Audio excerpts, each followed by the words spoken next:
meeting of the policy subcommittee and committee of the whole meeting. Roll call, please. Mr. Ford? Mr. Ford? Okay. Mr. Nicholson? Present. Mr. Satterwhite? Present. Observing is Ms. Capola, Ms. Gately, and Mr. Castellanos. Is he here? He is now. I'm here. Yeah. Okay. Thank you, Jared. Welcome. All right. So, observing, no? No. No, okay. Great. So the only item on our agenda is the policy manual, and Ms. Presser from MASC is back here with us, as is Attorney Gallo, to pick up the conversation. Before we do that, as you remember, this is part of our overhaul of the policy manual. We started this right before the pandemic with A and into B, and are now jumped to J because we had to address a couple policies that were time sensitive and are working our way through the alphabet index of all the policies. I want to make a quick note about scheduling. Gotten some feedback and requests, and also would agree that the adding there's a lot for us to get through, and it might make sense for us to devote a separate night, not before school committee night, to take this up, which is how we had sort of approached it in the beginning before the pandemic. So I think the idea would be maybe monthly or every 6 weeks, we can figure out the exact cadence, have a night specifically devoted to the policy manual where we would spend 2 hours making as much progress as we can and just cut it off after 2 hours, and then pick up where we left off at the next meeting to make our way through. And I wanted to put that forward to the members to get their feedback as to what their preferences were for scheduling.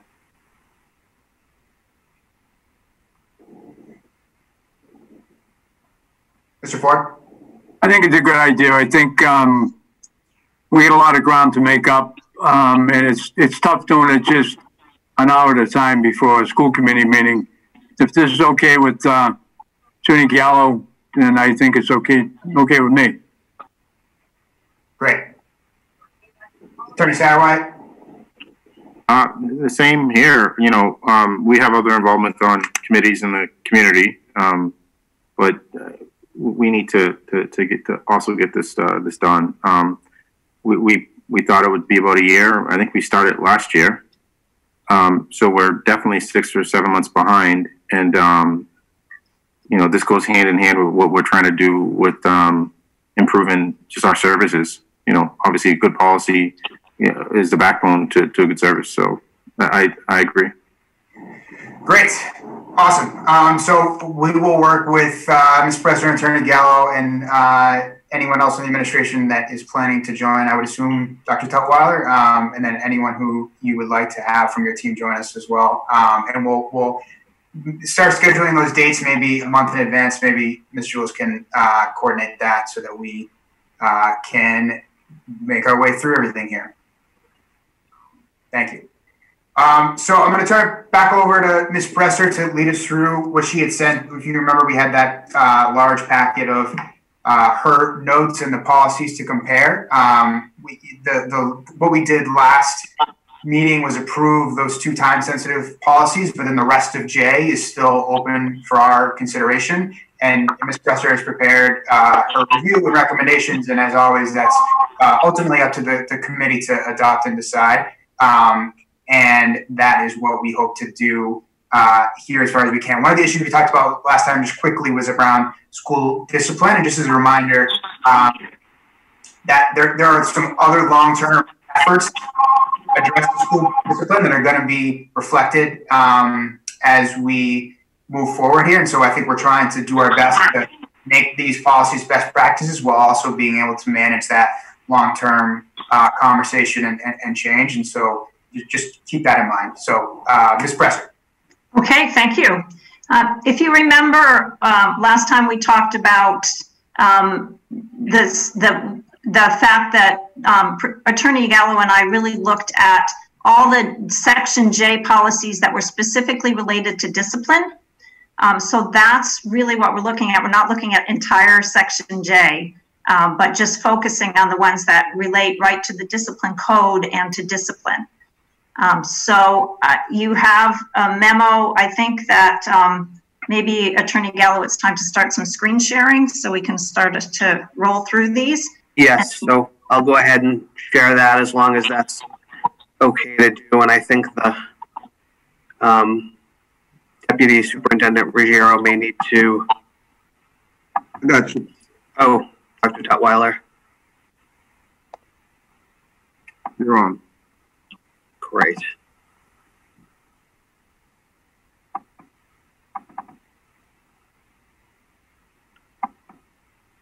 So hopefully you can see that screen share, and I'll follow along as Dorothy leads us through.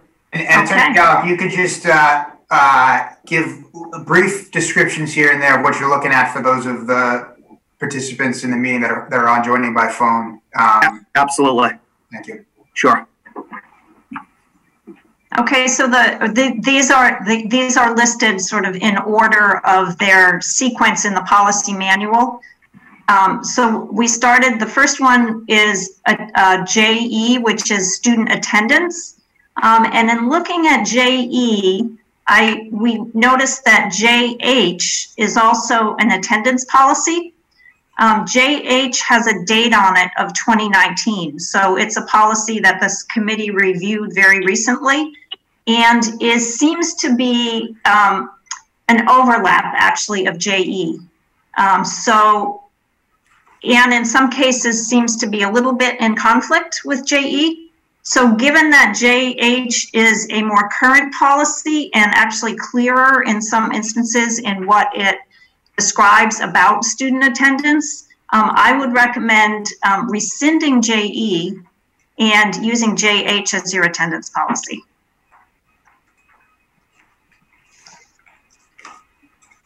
Any comments there from the members? I think people will remember when we recently made changes to the attendance policy, so that sounds right to me.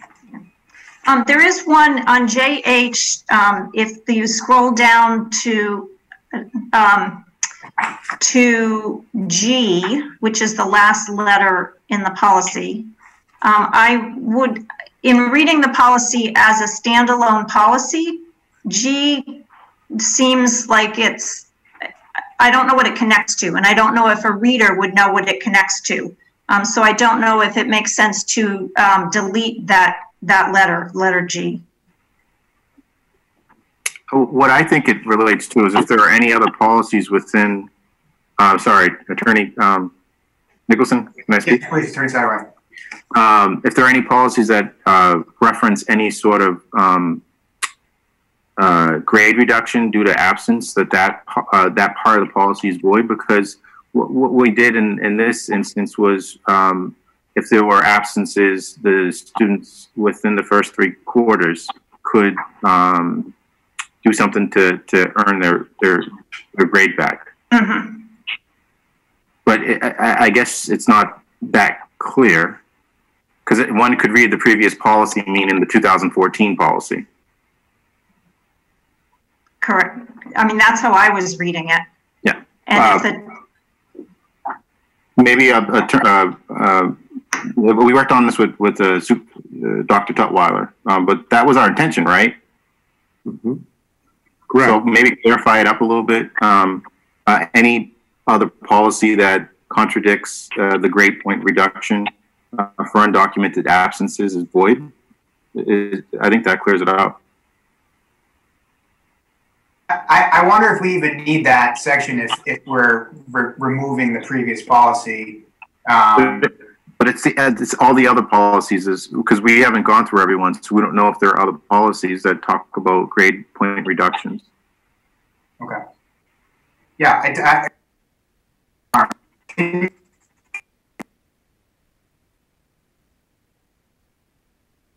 Page here, do you see what we're talking about?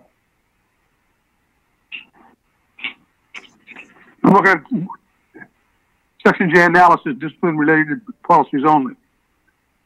Section J. Yeah, so we're in JH on the last section of JH.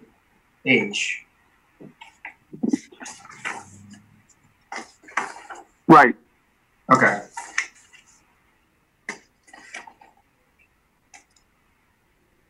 So I think, Attorney Satterwhite, what you're saying is you just want to clarify that this is saying when any policy that would be relative to the grade point reduction for absences is void. May I make a suggestion? Would it be appropriate to say this policy supersedes any other policies related to grade reduction for undocumented absences? I think that's the more proper way to put it. Yes. Great. Any other members have comments here? I can't. People have to speak up, please, because I won't be able to see everybody in the screen at the same time. Okay, I think we're good. Thank you. Okay. Okay. So that's it then for JE and JH.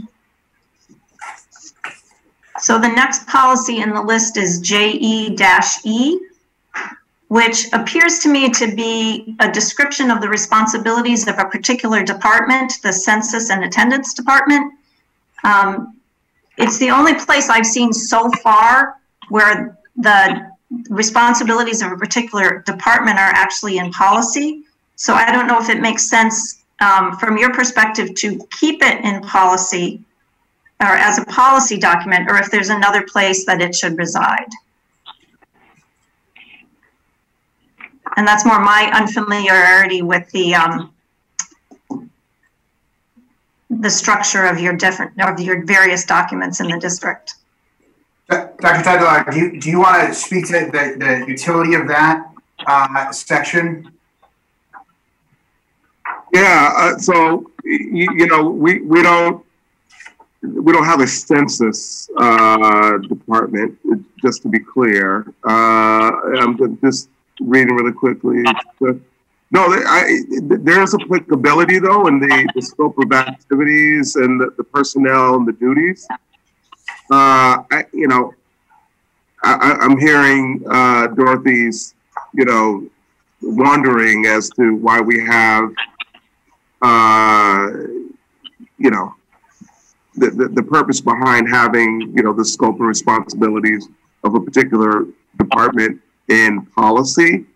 I don't have a strong feeling here. Like, I don't know if there's some, sort of regulatory, or I guess I should ask Dorothy, is that something that you know? Then I think, Attorney Nicholson, can I ask a question? Or yes, please go ahead. Yeah. So even reviewing this portion of it, it's not even relative to our district because there's no chief supervisor of attendance that is above the supervisor of attendance. So this looks like, if anything, it belongs within human resources in job descriptions, but I don't even see that it's applicable. Dr. Tutwiler said that there's no census department. There is a supervisor of attendance that is hired by the school committee with the recommendation of the superintendent. So if taking this out removes that, then obviously we need to discuss that further with the committee as a whole. But if it doesn't, then I believe it needs to be removed. Maybe we could ask Attorney Myhouse to double check any implications this would have if it were to be removed, but otherwise pencil that one to be rescinded. Yeah, I'll report back to you at the next meeting. It's JE-E. And I just want to pause for a minute to make sure everyone is on. I know this is difficult because we're not in person and can't sort of point over our shoulders as to where we are. Does anybody have any questions or feeling like they're not following where we are and looking at this policy, the JE on Census and Attendance Department? Could I ask a question, Chairman Nicholson? Please. Would it be helpful for clarity if I sort of before Dorothy went into them, just noted what page we were on in the packet and which policy number we were looking at so that folks can follow? That's what you're looking for. Okay. That's great. Thank you. And Attorney Nicholson, do we know when this was entered into the booklet? for the policies? Because it just says source Lynn, doesn't have. I think a lot of them didn't have a date, which was part of the issue in figuring out what was current. But Ms. Bresser, do you have any context there? Were you able to find any? No, if there was a date that came to us with the documents, it would be noted. And this was online only, is that why it says that? Yes. Okay. Yep. Okay. So does that sound like the right next step? Have Attorney Miles double check, but otherwise take it out? I agree. Member Ford, Mr. Ford, does that sound? Yep. I agree. Great. Take it out. Great. Thank you. Okay. So, Sorry.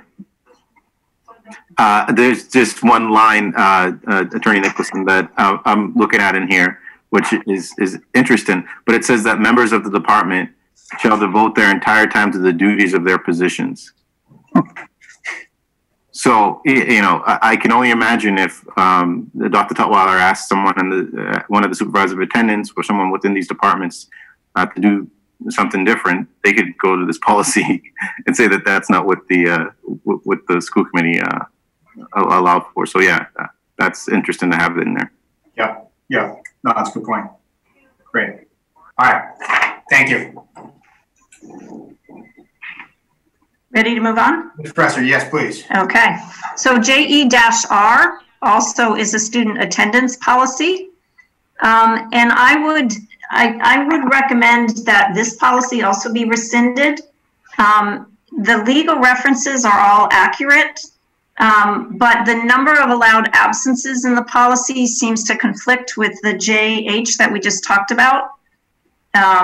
And, you know, JH talks about how many absences per quarter, which I think is much clearer than number of absences or sessions within a 6-month period.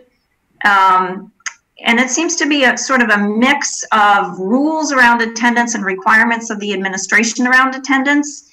And the rules, I believe, are all covered under other policies, and the responsibilities of the administration are also covered under some of the other policies. And for those listening, this is the existing JE-R, and for school committee members, it's on page 15 of the packet that was circulated by Terry Kalman. And Attorney Nicholson, just by reading this, I can see that there's language in there. And I know that when we were drafting the policy in 2019, Dr. Tutwiler wanted us to emphasize the importance of attendance. And this looks like that is what this document is doing as well. So it is duplicative with regards to that aspect. But I would agree that we should resend it because we have no use for it. Great. Member Ford? Yeah, I agree. I can see in that cases of absence is not to exceed 7 days. I think we revised that. Right. Right. Okay. Yeah, I agree as well. Any other comments on this one? All right. All right. Just let me make a note here. Jared, I have one question on that. What is the actual number of absences a student can have undocumented? Is that on JE? That is the JH, the most recent one that we did. All right, so when I look at this, it's saying that any absence not covered by the above are undocumented absences from class may result in a grade reduction of 4 points for each occurrence. I know we discussed this, and I know we wanted to make it not 10 absences in a quarter. We wanted to reduce it to a less number of absences per quarter. And I want to make sure that we're going to leave that as the absences that we had made that change, because it was very, I'm trying to recall, was it 4 days or was it 7 days? And that 7 days is in this JER, I think. Right. So I think what we're saying is we're not going to do the JER which was conflicting one. We're gonna go with the one we did most recently, which is the JH. I believe that Attorney Gallo has that up on the screen right now. Correct. As Member Gately was speaking, I was scrolling to the section I believe she was referencing. Does that answer your question, Member Gately? No, it doesn't, because in number 3, oh, wait a minute, maybe I'm on the wrong section. It's saying that upon return to school after an absence, a student is required to present a signed note of explanation from the parent or guardian stating the reason and date. And this note must be presented to all classroom teachers after 10 absences have occurred in 1 quarter or in the case of prolonged illness. I thought we reduced that to 7 somewhere. What are you reading from? I'm reading from JE. Whoops. I don't know how to get it here. So. JE? Because what the living document that's going to remain for attendance is JH, correct? Yes. Okay. Okay. So JE is not relevant anymore, and JE-R wouldn't be relevant anymore. Okay. All right. Thank you. No problem. Thanks for checking. Yeah. So we're gonna use the one we did in 2019, which is JH. Okay. Any other comments or questions about that one? All right, let's do the next one. Okay, JH-R. It is titled right now, Student Absences and Excuses. The content of the policy, as I look at it, really covers dropping out, covers dropout prevention. So I would suggest that the MASC policy, I'm sorry, I should have the policy code right here. This is going to be confusing. We just said JH was the attendance policy for Lynn that we wanted to use. The JH in the MASC manual is about dropout prevention. So, Attorney Gallo, do you have a way to go to the MASC version of JH? I believe that follows in the packet here, so I'm just going to scroll down to it. And JHR, Ms. Presser.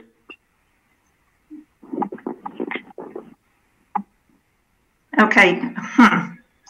JHR is the one you just went by, but if you scroll up, Attorney Gallo, it's the MASC's JH. Should be right there. Right before it, yeah. Yeah. Right it's after over it. There it is. Above it. Keep going back. Yeah. Right there. Okay, I don't see MASC's JH. Can you go back a little bit further? Sure. Yes, that's it. There we go. Okay. Yep. Apologies for that one. Right. Sorry. I know, and I know it's confusing because the lettering doesn't quite line up right. There we go. So Lynn's JH-R really covers dropout prevention, and some of the wording is not quite in line with current law and regulation. So what I would suggest is keeping this as JH-R, titling it dropout prevention, and using the dropout prevention section of MASC's JH. And part of the reason I say that is the times of the hearings and so forth and notification to parents are updated. MASC's version also notes the requirements of making sure that notice to parents happens in the primary language of the home. And it very clearly lays out the process for hearings and making sure that the process of confirming dropout happens appropriately. Can you scroll down, Attorney Gallo?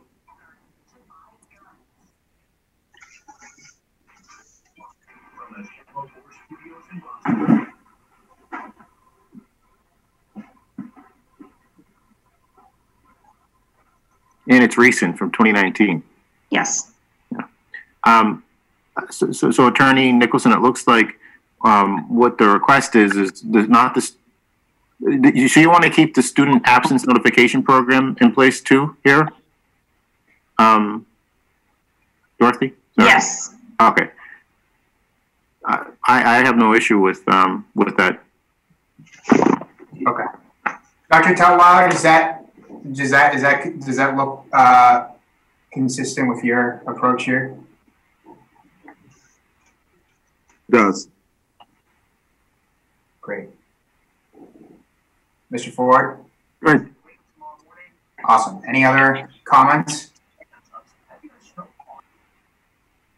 Great. Thank you. Just let me make the notes I need to make here. And please, if anyone needs a, we understand there's a lot of papers here, so if anyone needs a orientation as to where we are, please just speak up. Okay, so you ready to move on? Yep. Okay, so the next policy is triple coded as JH, JHA, and JHB. And it's students' absences and excuses with the subtitle of unexcused absences, tardiness, and truancy. And I took a kind of a stab at this, and for your, obviously, as Attorney Nicholson says, this is all your decision, so this is just my trying to lay a couple things out for you. I would recommend rescinding the policy and replacing it with a new policy that's just coded JHA, JHB, and covers only tardiness and truancy, because you've already covered unexcused absences in your JH. And then what I did was take wording from a couple of different policies that covered tardiness and truancy and drafted some potential wording for a new policy that put them all in one policy that would be just tardiness and truancy, if that made sense. Okay. So, and I don't know, that was in my memo, so I'm not sure you're going to have that in front of you. I believe I'm scrolling to the revised language. Oh, okay, great. Okay. Recommended adopting a policy that converts tardiness and truancy only. Yeah. So for people following along, page 22 that you just had was the existing, and page 23 that's in front of you now is Ms. Presser's recommendations. So it looks like this one is maybe still needs a little input from the administration as to where referrals go, and maybe to make the titles consistent. Dr. Tutwiler, Attorney Gallo, do you see what I'm saying there? I do. And Dr. Tutwiler, when a student is absent or tardy, do they give a note to the teacher or the principal? Kim and Deb can keep me honest here. Like usually it's the main office. When they arrive to school. Okay, because the last second paragraph, the last sentence just says teacher, so I want to make sure that that's accurate as well. So typically the student gives it, or at least at the elementary level, and I believe middle school and high school as well, they give the letter to like their homeroom teacher or the classroom teacher, and then it is then given to the main office. Okay. Maybe we can ask the Dr. Tutwiler to submit comments or on behalf of the administration, whoever you want to have review that, and otherwise go forward with that one. Any other thoughts on this one? Nope. And I'm wondering if I just wanted our supervisor of attendance, shouldn't look at this, because it doesn't seem to be, it doesn't reference in terms of truancy. It doesn't reference CRA or. Yeah. It doesn't seem up to date to me. Right. I think we need comments from LPS from the district administration. I agree. Can sort of involve whoever would need to be involved there. I think I saw Ms. Gately and then Attorney Satterwhite. From my experience in the high school and middle school, usually If his student is late, they give it to the home teacher, but when they check in at the office, they show them the note, so they have the note, they see the note, and then they give it to their teacher. It's the home teacher's responsibility to hold on to notes, I believe. I don't know, Deb, things have changed since 2013, so. It's generally the classroom teacher who gets, but they also, they may show you're right, Lorraine, and they may show the office the note, but for the most part, it's the classroom teacher. I just don't know why tardiness and truancy, it just seems odd that they're together as a policy. Well, it would be easy to, if it was the decision of the committee or the recommendation from the administration, that could easily be broken out into two policies, one that addressed tardiness and one that addressed truancy. As JHA and then JHB? Is that how? Yep, exactly. Okay. They were together. That's why I sort of kept them together, but makes sense to separate them. Yeah, I think that makes sense too. So maybe we can hand the pen over on this one to the administration, and then the administration can collectively present an updated draft next time. Yeah. Any other comments on that one? JHA will be tardiness.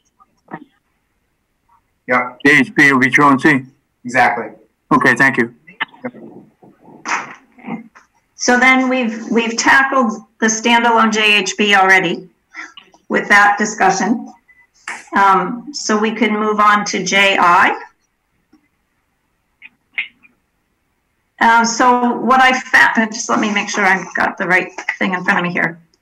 So what I found was that the Lynn version of JI was basically verbatim the law. Which, and several sections of the law. So to me, thinking about policy, and again, your decision, the MASC version seems to me a clearer summary of students' rights and responsibilities. It doesn't mention each piece and section of the law, but those pieces and sections, as far as I could tell, were covered under other places.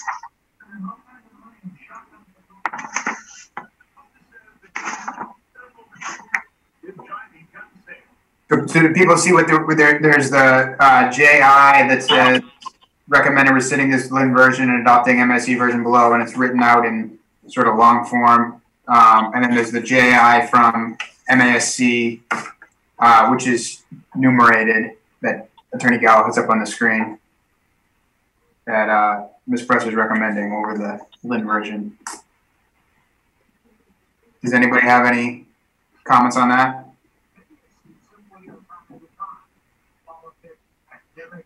I recommend replacing the new JI with the old one. We're recommending replacing the Lynn one with the MASC one. Correct. Yeah, okay. Yeah, that's what I would say as well. Same here. Okay, terrific. Any other comments? Okay, great. Okay. So JIA is student due process rights.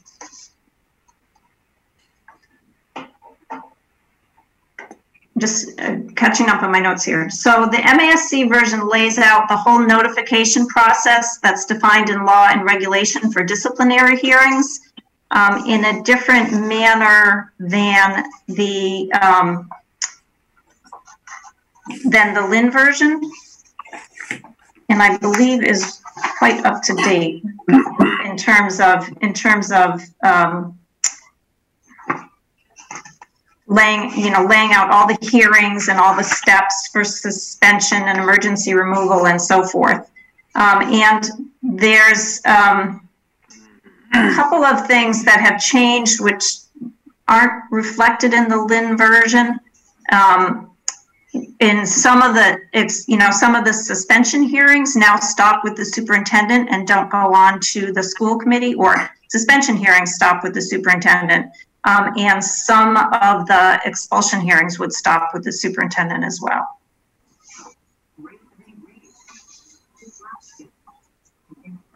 Dr. Tutwiler, does that does the MASC version look like the one that we're currently following, given that it's state law anyway? Did you have thoughts on this one?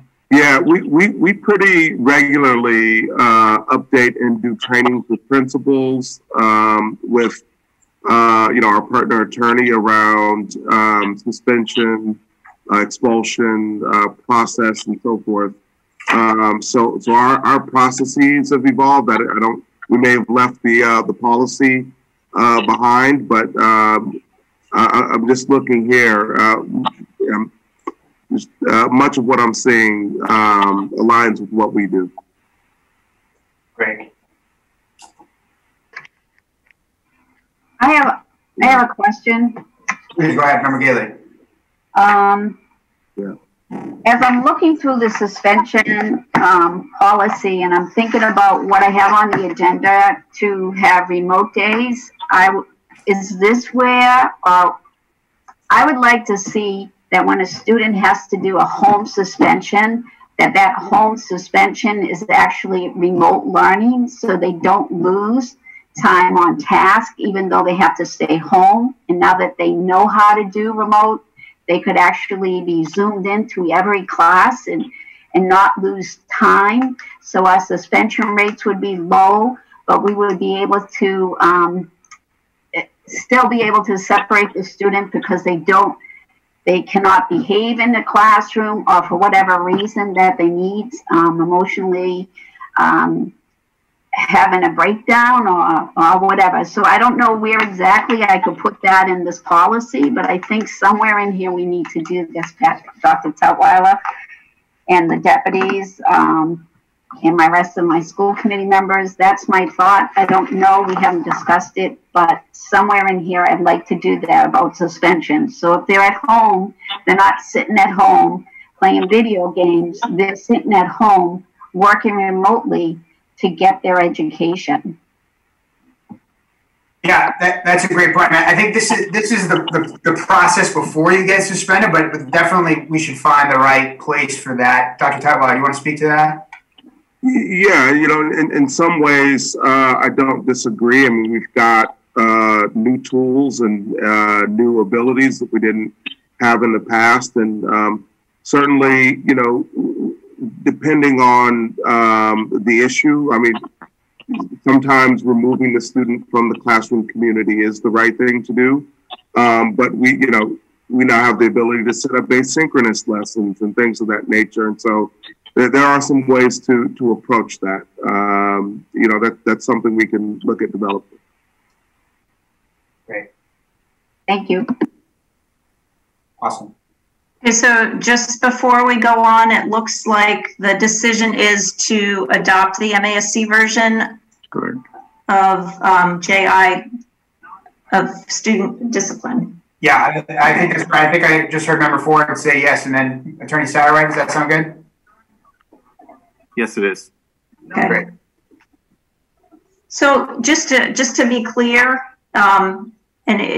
just to be clear on your preference, our policy is titled student discipline. Yours is titled student due process rights. Do you have a preference? Discipline. Member Ford? I would say discipline. I'd vote for discipline rather than due process. Yeah, as a lawyer, I think that due process is more of a when you see discipline, you think that's it. This is what's going to happen. But due process, there's a way about it. We're afforded due process in court and whatnot. So I like due process because of the wording than discipline. Discipline seems to be I don't know if that necessarily expresses what the policy is going to be, because sometimes people didn't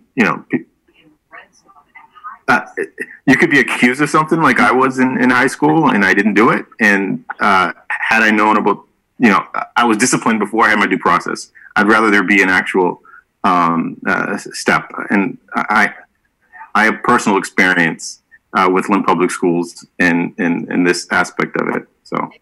So due process actually more defines what the policy is all about. Correct.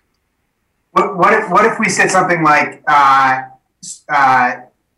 discipline process or due process for discipline or something like that? Because it's not like constitutional due process. Correct. And there's also the discipline code, which is something different. So what do people think about discipline process or discipline or due process for discipline or something like that? I like that wording. Student due process for discipline. Or due process rights for discipline, because the title actually now is due process rights. Okay. That's fine. Okay. Number 4, you're good? Okay. I'm good. Yep. Great. Okay. So JIAA is also entitled Student Due Process and seems to be just a summary list of steps. And I would recommend that it be rescinded. Right. Yeah. Any other comments on that? I agree. Great. Okay. Any observers, feel free to chime in as well, but I think that sounds good. Thank you. Okay, so JIC, the discipline code, is what that is Attorney Gallo's bailiwick and was discussed last time. So I feel I should be skipping over that at this point. All right. Why not just, can I give a brief update on that? Since we had talked about it, I know, so if you remember, I had a couple comments at the last meeting about it. There were sort of more questions, and one of the things I talked about was maybe coming up with a really brief like philosophical statement at the beginning to communicate to people that these are sort of progressive in the sense that you're not going to get the highest level of discipline for the lowest level of infraction, and that our goal is to sort of keep people on learning and to meet students' needs and a lot of the values that we've been talking about over the last few years around that, and put that in there, and also keep in mind that there's an ongoing conversation in the background that's meant to address this, but wanted to give anyone else who had thoughts on that conversation that we had last week or at the last meeting or about this section, as Attorney Gallo and Ms. Presser reviewed that. Yeah. So just to, and Attorney Gallo, please jump in. We had a conversation about that and agreed that we would draft something that Attorney Gallo would run by other administrators, and we would bring that back to you. So we would have something, probably a short paragraph or some sentences at the beginning that gave sort of the overall philosophy that Attorney Nicholson just talked about, and then also a sentence, sort of an overarching sentence that talked about, again, it's not quite the right term, but progressive discipline, that not every infraction will lead to the worst outcome, that some infractions are not as egregious as others. And I think, Mr. Professor, just to echo that, the process that we went through since the last meeting was to look at some other districts' discipline codes, and they're really all over the map, and so there's no right and no wrong here. But what I think we noticed, and I looked at some of the larger districts in Massachusetts, a few of them have very lengthy statements intertwined with the discipline categories, and it makes for kind of a confusing discipline code where you have to parse through a lot of language, and thinking about, sort of ease of use for administrators, clarity and preserving of rights for students, and also, sort of the ease, the accessibility for our parents. The thinking was that maybe not being the right approach, but there are some other districts out there like Brockton, Lowell, and Lawrence, for example, that have short statements. either at the top or somewhat intertwined, but pretty brief statements around philosophy. And so we have a little placeholder now. Support, prevention, and similar measures are used in the Lynn Public Schools in addition to the discipline code. That's where my cursor is on the screen share. We could certainly make that a little bit more, artful and expand that a little bit with some senior administration input as well.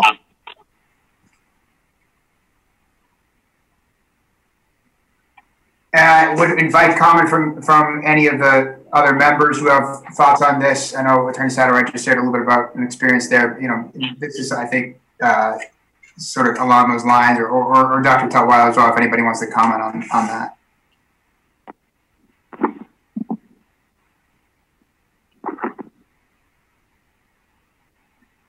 Okay.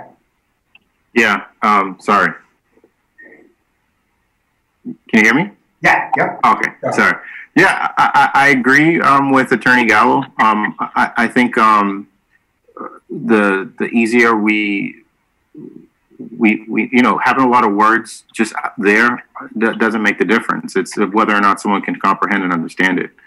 I had an issue in 10th grade at Lynn English where they made allegations that I went into the vice principal's office and stole a wallet, which was absolutely not true. And before they even investigated it, they sent me home. And I had to bring my mom, who was in a sober home, to come with me to speak to the vice principal the next day. And it was a horrendous experience. I had no idea about the discipline code. No one told my mom about the discipline code or what actions could be done in order to clear my name from this situation. And it wasn't until they actually viewed the video and saw a girl go into the office and do it that they, called me back in to somewhat apologize. And it was a horrible experience.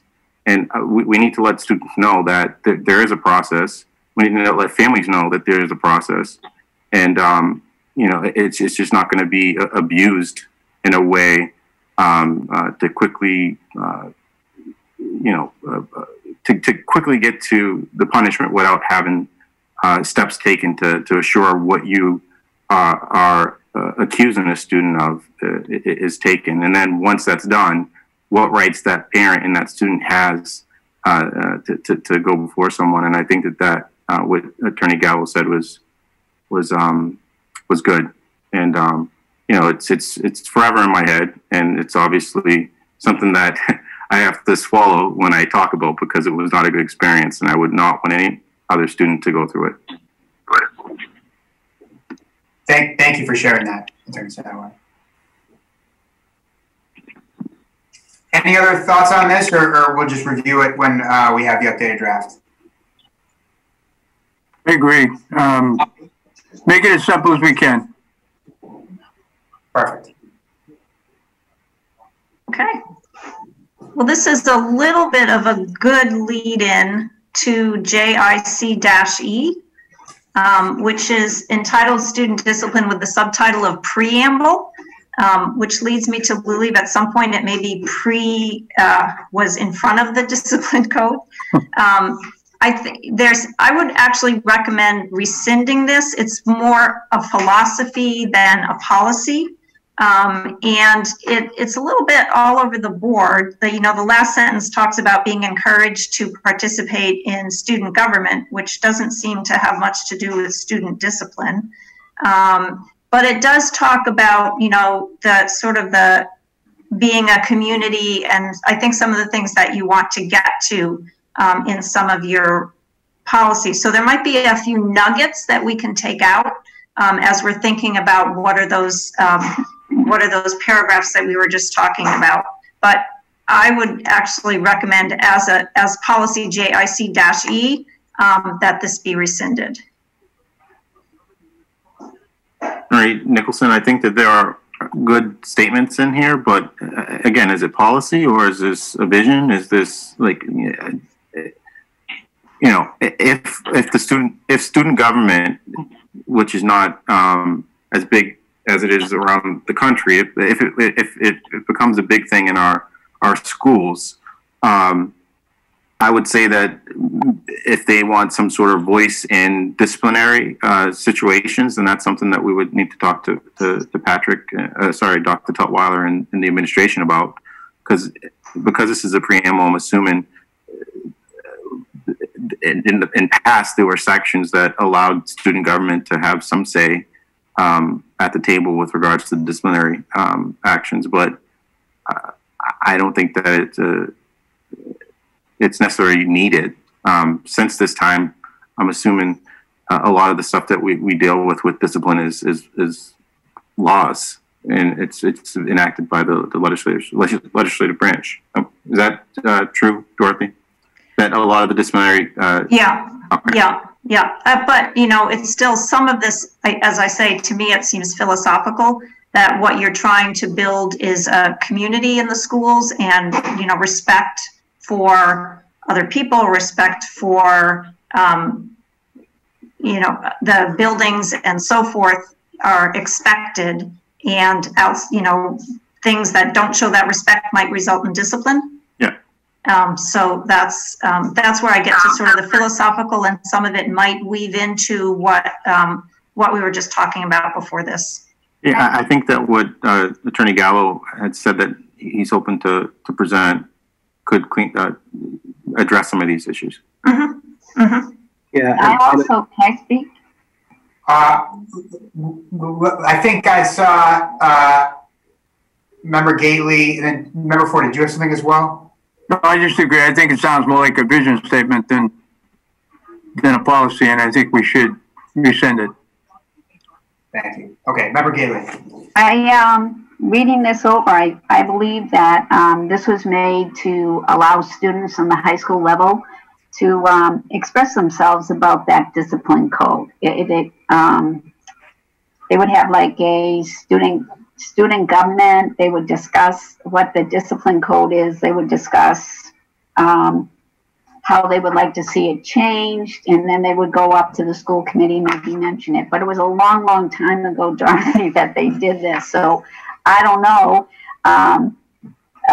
In our climate, in our schools, we might need something like this, Michael, so people can talk about what's going on. No, I agree with you. And make recommendations to the committee, come in front of the committee.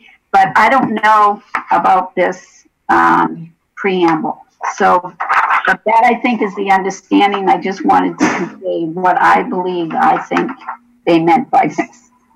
And if we want to create a policy, later on with regards to student government and being able to do something like that, then we have the ability to. But this, I don't believe, does that. Yeah, and I would say as we go through Section J, you may find that there are policies that do cover that. Okay. And if you think about, another aspect which probably came about after this policy was written is school site councils that at the high school have student representation, and one of their responsibilities is to review the student handbook, which has discipline in it. So there is a student voice there. Thank you. I think Attorney Gallo, did you have a comment as well? I did. Thank you, Chairman Nicholson. I just wanted to mention also that the statutes governing discipline, or the statutes under Mass General Laws, Chapter 71, Section 37H, and the subsections thereunder, and those were to some extent amended in the year 2012.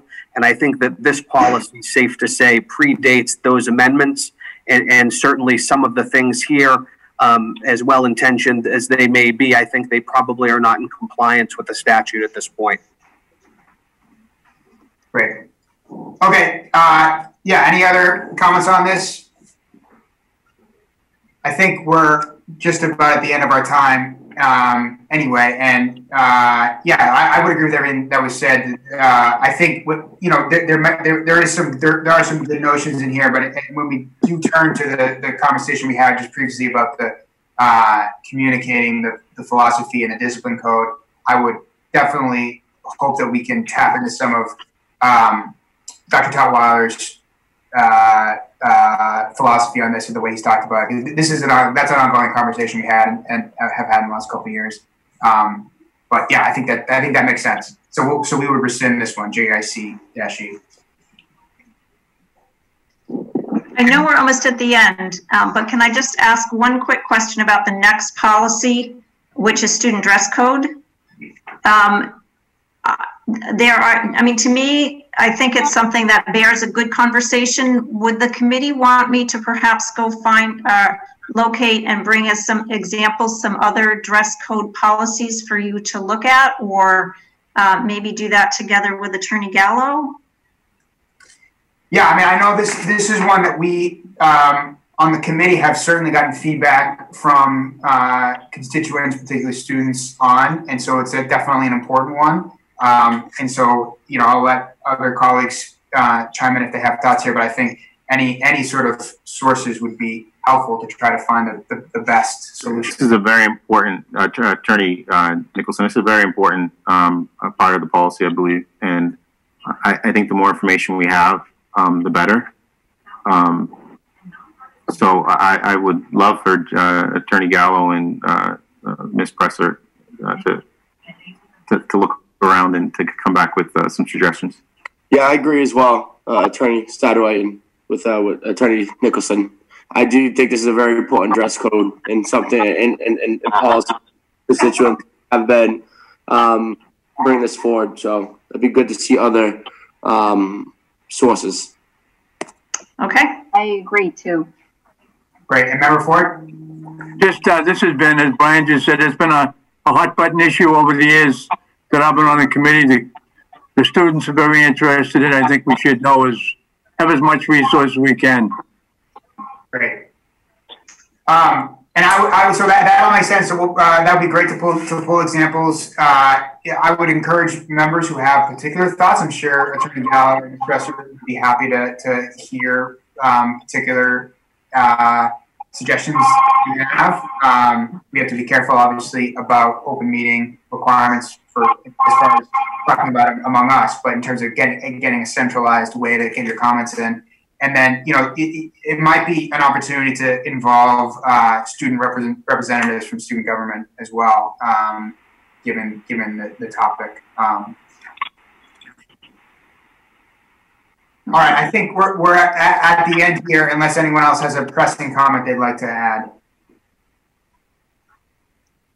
Jared, can I just ask Dr. Tutwiler how, when he created that email for input on another topic earlier in the year, I believe it had to do with going back to school, if that was successful and if we can do something similar for the dress code?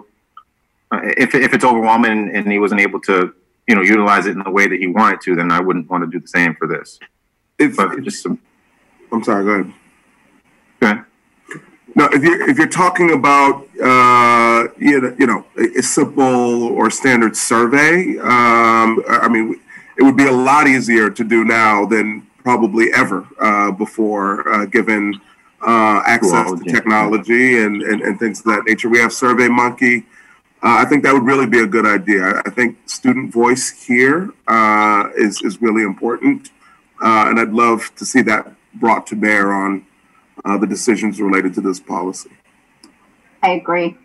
That'd be great, Attorney Nicholson, if we got back the input from other districts and the input from our community, then we could come together and put together a policy that works. Yeah, I think that would be terrific. Well, we should think about the right questions to ask as far as to get the student input, because I mean I think we know we want to change it, right? So I think most productively would be sort of how the anticipated changes feels to students, or what they would recommend. But maybe that's something that the administration can work on, looking at the other examples. I mean, maybe people can react to other examples. There's definitely different ways to do it. So I would, Dr. Tutwiler, if you're okay taking that on, that would be great. Absolutely. Any other comments on this? Yeah, so I just want to add one more thing. Attorney Nicholson, how about, I have a question. So I know, so we have, class officers at each school, even though we are remote. I feel like having, them be part of this process would be important. Usually we have a student panel. You know, we usually have a student from each school when we were in person. Would it be possible to reach out to class officers at each of the schools to possibly, I don't want to just obviously add another project, but kind of include them in this process? Would that be, you know, when we talk about student voice, it'd be interesting to really see what kind of feedback we can get from each class officer. Because I know, you know, for our English, Carlos Prudencio is very vocal, and he is a valuable advocate for student voice. So I just was thinking that just a small suggestion, maybe to partner up with the class president and officers at each school. Yeah, I definitely think the class officers are an obvious route for student feedback. Dr. Tawala, did you be raising your hand? Yeah, I'm okay. Thank you. Okay. So we'll leave that with Dr. Tawala to organize the student feedback, and then Ms. Presser to gather the examples with Attorney Gallo. Any other comments here? Are we bringing any of these policies to the full committee tonight, or nothing's pressing according to Attorney Gallo and Mrs. Pressler? I believe the latter, that we were going to wait until we were through to adopt it formally, unless there was something time sensitive. Okay. Other than that, a motion to adjourn the. Second. All in favor? Aye. Aye. Adjourned. Thank you, everyone.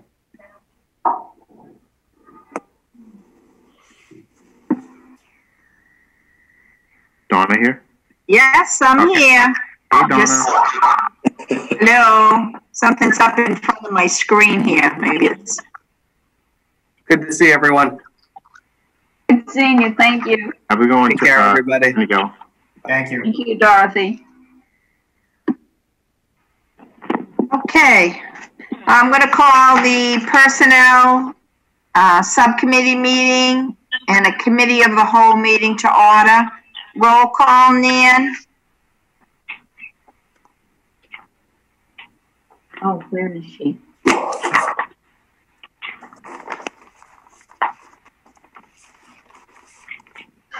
Yes. I got it. Can you hear me? Yep, I can. Ms. Capola. Present. Mr. Nicholson. This is for personnel. Oh, yes. Mr. Nicholson, Mr. Satterwhite. No, Gately. Gately. Gately and Satterwhite. Whoops. Oops, that's okay. Okay, got you, Lane. Sorry. Okay. Present. For the attendance. Okay, on the agenda is the posting for Executive Director of Human Resources. Dr. Tatwala, would you like to speak on it? Would. I can give a brief overview. In the packet that you received with the school committee agenda in the personnel section, there is notice of retirement of the existing human resources director. And as such, we've taken the opportunity to really think deeply about the position, think deeply about the vision and direction of the district as it relates to, you know, among very, very serious and important endeavor. And that is recruitment of prospective staff and retention of existing and services for existing staff. In your package, you received both the existing posting, which is dated 2012, and an updated draft. And I would just like to point out a few things, as the two postings are markedly different. First is the name of the position.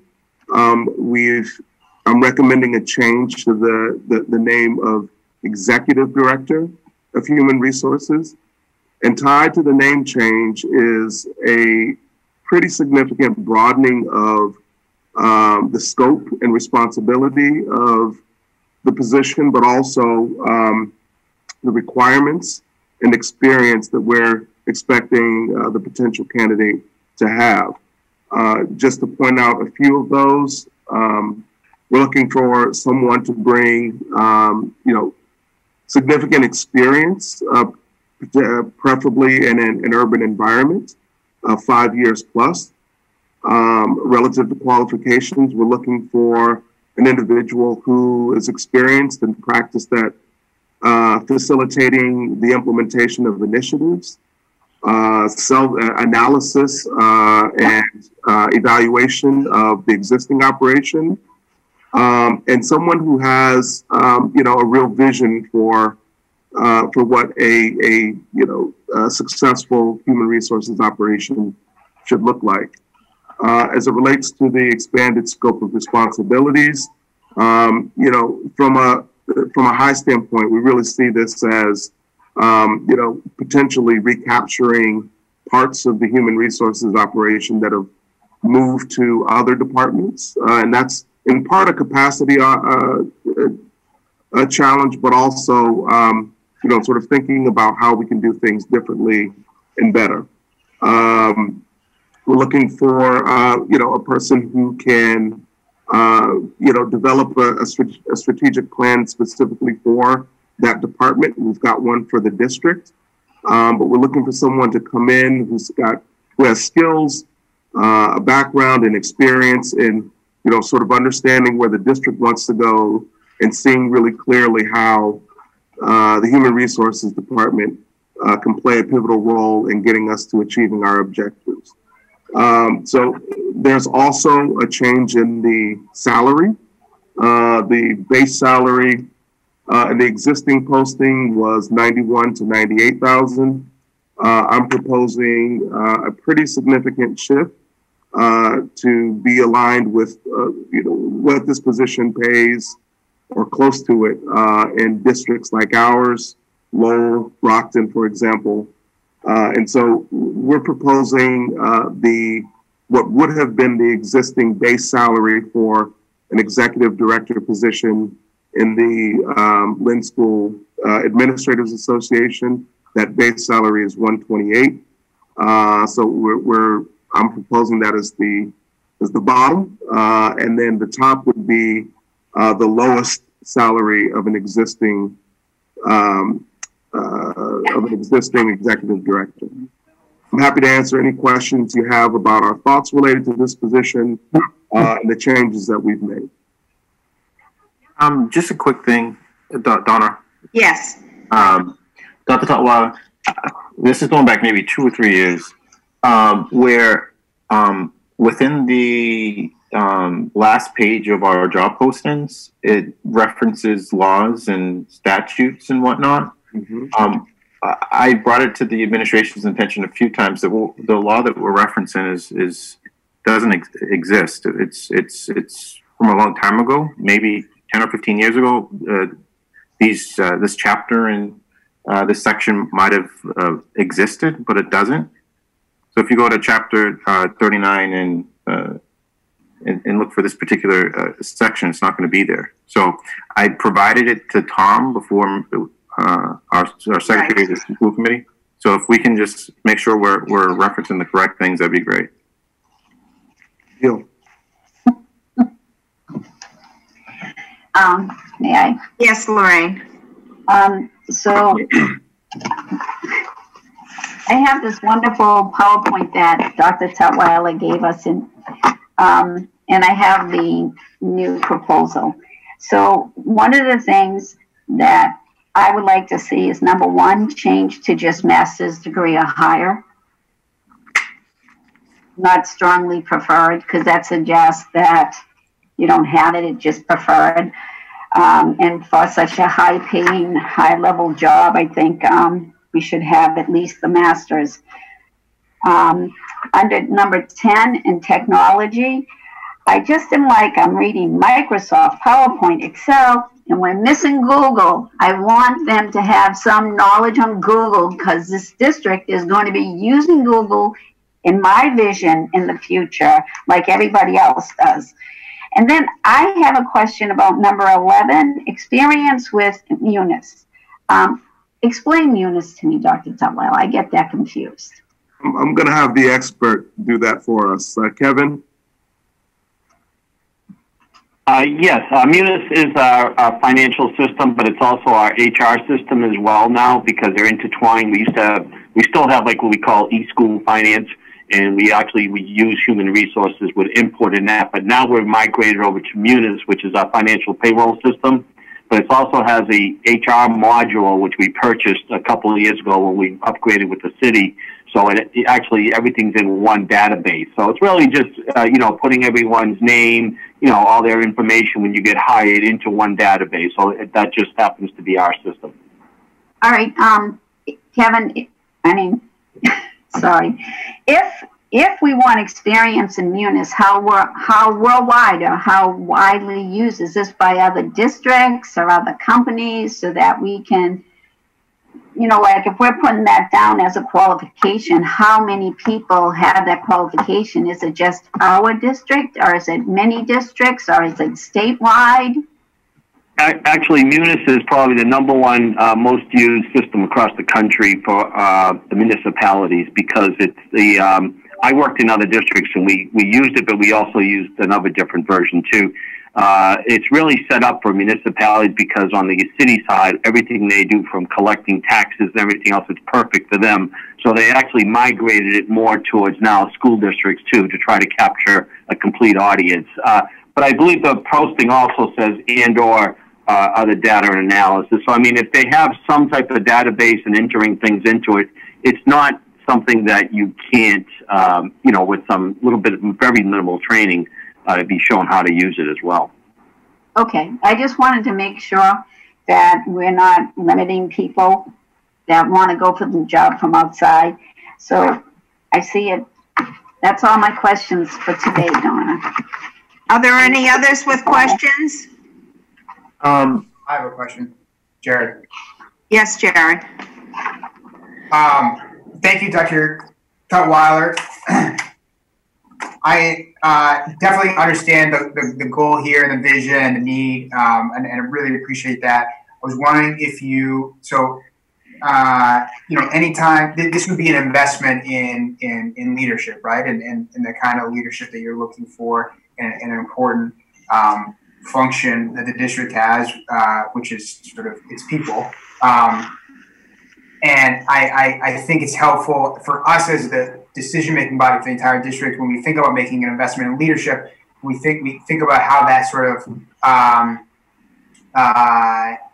fits in with the overall investment in the district, particularly investments that are being made in frontline staff and money that we're spending directly on personnel that are interacting with students. So could you talk a little bit about how we think this investment in the administration is going to benefit frontline staff and fits in with other investments that we're making in frontline staff? Because I know we're not forgetting them, right? That's an important part of what we're doing. Yeah, I mean, I say pretty frequently that the district will rise or fall on the backs of direct service professionals. I mean, that is my mantra, and I really believe it deeply.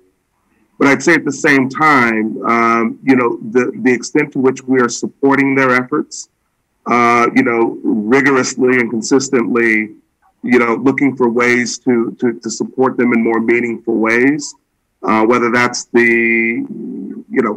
finding appropriate professional development, making their jobs easier by, creating systems and structures, through technology and other means, or in the case of in this position, whether it's finding, an individual who's practiced and experienced with, identifying supports that fall in the human resources realm to bring to bear to support existing staff's efforts. I think that this investment really speaks to supporting folks who are here now, in addition to a robust effort to find and attract the best and the brightest as positions open. So I think an investment in this role is an investment in our direct service professionals. Are there any others that have questions? Michael? Yep, thank you. Dr. Tutwiler, I don't have an issue with number 10. Obviously, Google is an important platform, and I know that Lorraine, Member Gately, has brought up, just the benefits of Google over and over again. But it doesn't hurt to list these experiences in Microsoft Office and PowerPoint and Excel, because it's been what people have used forever, and the other softwares or products that Google offer are very similar. They have an Excel that's not Excel. They have, you know what I mean? They have a word that's next. It's not called Word, but you use in there other related software to perform work activities, and I think that cleans up the whole Google aspect of it. Or you can add it; it's really up to you. And then number 14, we do surveys. I believe we did one a couple of years ago, and we surveyed teachers to. I don't know if it had to do with work environment or something, and it came back and it was an interesting makeup of feedback that we received from them. I'd love for the executive director of human resources to have some input. So on 14, you put that you submit support the administrative and department efforts to develop ideas and decisions. And what I'd like to see after that is in assisting in implementing solutions. I think that would be great to have that, because when you do these surveys, if you're getting some kickback or something from a majority of staff members, I think that HR should also be involved with that, because it's not in here, but you mentioned the word, and I think that it's important. Retention. It's not used here. It talks about employee relations, but I think retention is an important part of the position as well. When we see resignations, and we get them, it seems to be at the same time a large list of them. It's discouraging, and I think it has to do obviously with compensation sometimes, but also whether or not someone's being heard. And I think this position can definitely help in that aspect. And if we can make at least those two changes, I would be okay with the position. Michael, what number were you looking at for the retention, to add retention? Maybe 1, where it talks about employee engagement and employee relations. Maybe add employee retention. Okay, and retention. Okay. In paragraph 14, support the... I got that. In assist and implement solutions. Correct. And I think that is a more well-rounded type thing, because those are important qualities to have.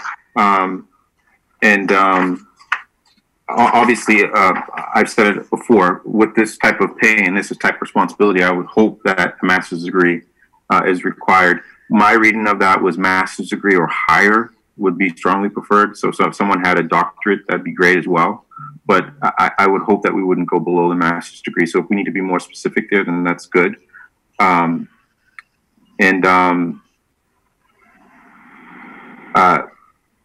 Maybe for paragraph 10, technology skills, including utilizing Microsoft Office, PowerPoint, Excel, and other, not necessarily related, because someone could read that as just Microsoft products, other widely used software platforms to perform work activities. Obviously, what we use internally is Microsoft products. We obviously want them to be able to use that, but having skills in the other widely used software might be helpful. Is there anybody else with one other thing? Yes. Hey, Donna, I don't think I'm on your screen, but I've been raising my hand. Sorry. I apologize. No, you're not. I have a question as well when you get. Okay, and I also have some too. So, okay, Brian, yeah. Dr. Tutwiler, I just want to say thank you for providing us with the, I got the packet. I've been able to review it, and I do see the, the positive and shifting from current to your current proposed reasoning for this position. I could see, obviously from the salary increase, I could see the upgrade in terms of qualifications and responsibilities. I do also want to echo Member Satterwhite with the term retention. Very important that we develop, strategy to have this position understand the what we're looking for in terms of a return of investment. I think having a diverse workforce and a stable workforce during the pandemic is going to be a challenge. We are seeing new challenges in human resources, and this particular role is going to be vital as we recover and move forward with this district. As we have some of these these shifts that we are looking to implement. It's important to obviously make these investments. If you want to win games, you need good players. We have to make those investments. I do support that. It's just really important. I just want to make it known that we do see some really this is uncharted territory in the next round. We're seeing just a lot of new challenges, and I just really hope, when we do, if this happens to move forward, to have an open process, due process for the hiring process, because I know it's something that is important for me, which is transparency. I know my colleagues agree and support that, to have a process where we do get candidates outside of the district and both inside the district if eligible. But I would like to see committee members be able to participate in that process and possibly even have, I know in the past we've had community members participate in these hiring opportunities, but I just think just because that's going to be something that is vital, and I think it's important to have those folks at the decision table. Thank you. Okay, and there was somebody else also. It was the mayor. Okay. Yeah. Mayor McGee.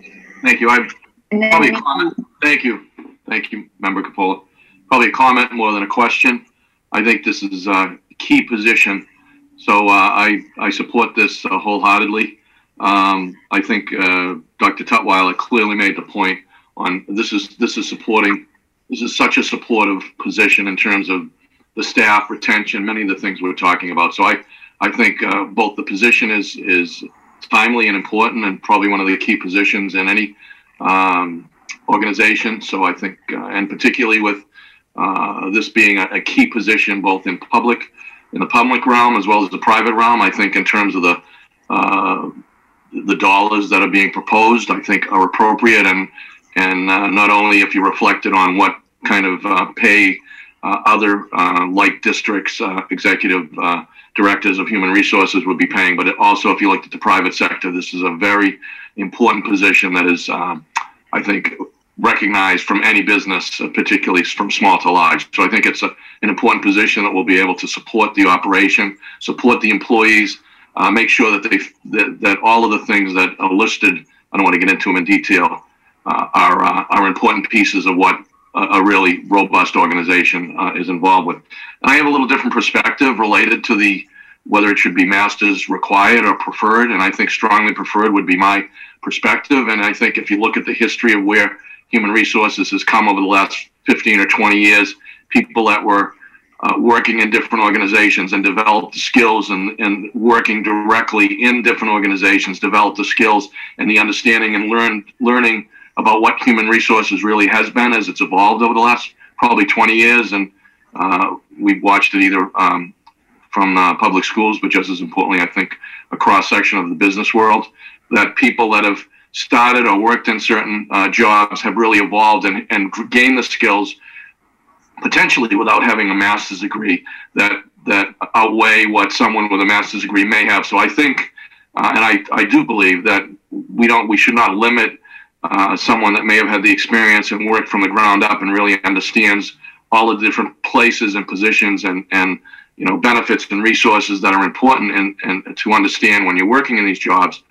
may not have gotten a master's degree, but I would say they've gotten a master's degree or larger in terms of their life experience. So I like I said, I have a little different perspective. I think strongly recommending a master's is appropriate, but I do think that as this has evolved over the last 15 to 20 years, people that have really gained the skills in human resources may not have gone back to school, but really have become experts in dealing with personalities, with dealing with so many different things that run across someone that's an employee, and what are important things for employers to understand as they develop the skills to work through and develop what needs to be part of our work operation in the workforce. So those are just my thoughts on it.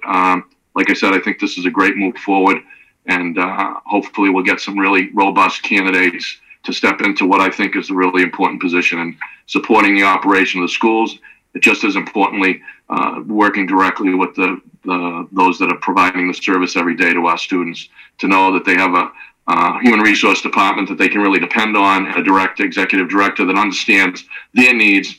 And I think that's where you get to the retention and the ability to feel comfortable in an operation. So again, those are some of my thoughts. Thank you, McGee, just a question. I'm writing down what everyone's saying. What would you say? Would you say master's degree or higher, or 10 years experience? Like, is there a set time frame you think someone could have? I think we can work on that. That's a good point. I think as we develop this, and maybe if we're going to decide on it tonight, but if we looked outside of the field, and I guess I'm speaking from personal experience, because my wife has been she moved up from being an accountant major to being the CHRO of a major company, and started as an accountant in the company. Doesn't have her master's degree, but became a chief human resource officer for a company in 35 states. So and again, I'm watching her grow into that position, but I don't think that, I think that's indicative of some of the skills that people are in the field have developed over the years, and the changes that have been made. So again, I think sometimes in a personal way, you get to see the reality of what's happening out there. I think it's a really good point, Member Satterwhite. But I just think, from my perspective, I don't think we want to limit to say masters only, particularly if there's some really skilled and excellent candidates that we might be limiting ourselves from taking a look at. And so you're right. Paragraph.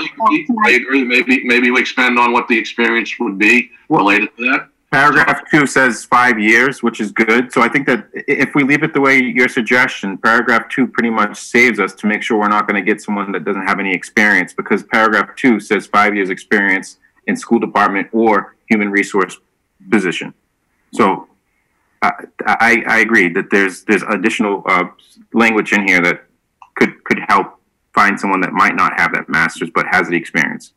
And again, the masters, in the same respect, people may come in with a master's or higher and have the same skill set in terms of the experience in the field. So I guess that's my ultimate point. Lorraine? Yes, there's one thing I wanted to add. In reference to the master's degree or higher, I just know that every teacher in this city has a master's degree. And they have umpteen years experience. But I understand what you're saying there. Maybe if we added more time on management, because Maria would be great. But the thing I wanted to add was, and I didn't see. She won't be a candidate, but. It's great. But anyway, so what I would really like to see, and I don't see it on it, Dr. Tawila, is conducting exit interviews with all personnel that leave.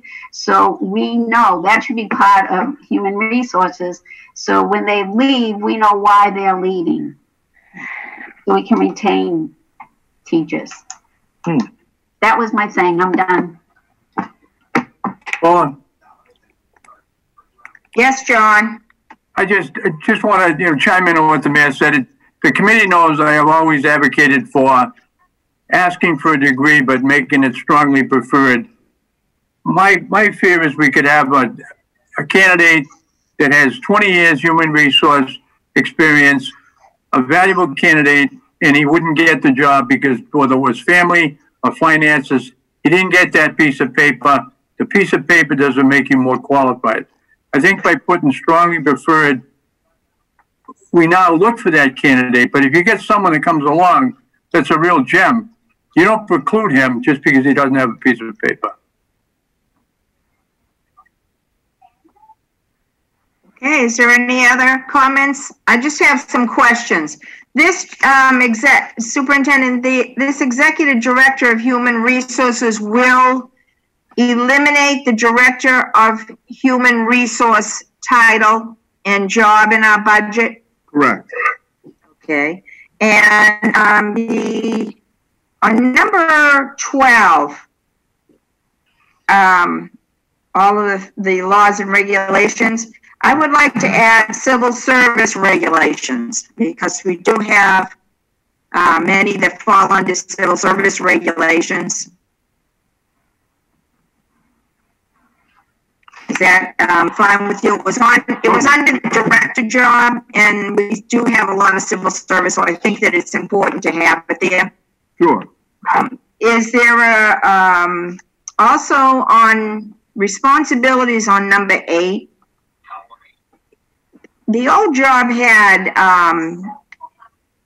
attending job recruiting fairs. Is that something that still happens? And should there be someplace there that would be an understanding that, you know, this isn't just a job within house, but would have to, you know, some of the requirement would be going out to stuff like that? Yeah, number 1 under responsibilities, you know, it doesn't explicitly say, you know, job fairs, but that's, you know, one of many HR functions. I mean, we're looking beyond simply attending the fairs. Right. Okay, but I just wanted to make sure that, you know, that's not something that's overlooked. Where would you want the conduct exit surveys to land? Yeah, I mean, it can be the new number 18, 19. 18, right, and then switch 18 down to 19. Mm-hmm. For all staff, should we say all staff, or are you just asking for teachers, or all staff? All staff. Wouldn't that be for, could we add that in 16? Dr. Tutwiler, because they're coordinating performance assessments of all employees, and just in evaluations, and I would just add there in exit interviews for employees, because it seems as though that's appropriate, or you can just add it in another paragraph. That's fine. But I see that. Well, I see that, Michael.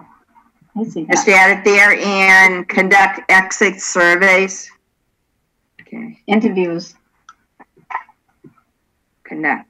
Because we also want to track that as well to see if there's any sort of a reoccurring event, Dr. Tutwiler, and that can definitely help you in your performance of you know, leadership in the district.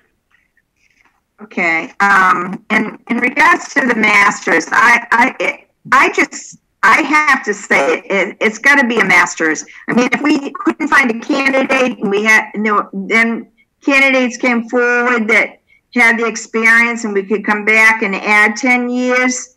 The reason is for the same reason. I hear from teachers all the time that we have to have masters, and then these jobs are always over 100,000, and we just want to write preferred on it, and it isn't right. It rubs me the wrong way, and I know it rubs every teacher out there the wrong way. They have to have it. They have to have all the certs that they need, and you know, I'd like to see it say master's degree or higher, and leave the 5 years. But and then if you can't get candidates because of that, I kind of have a feeling that you will. But if you don't, because we talked about that when we put a job out, and I think it was the special ed director or something, people didn't want to put things in there that requirements, and we did end up finding people that we could interview. So that's just my opinion. I don't know. I know, Michael, you seem to be willing to vote on the other way. Lorraine?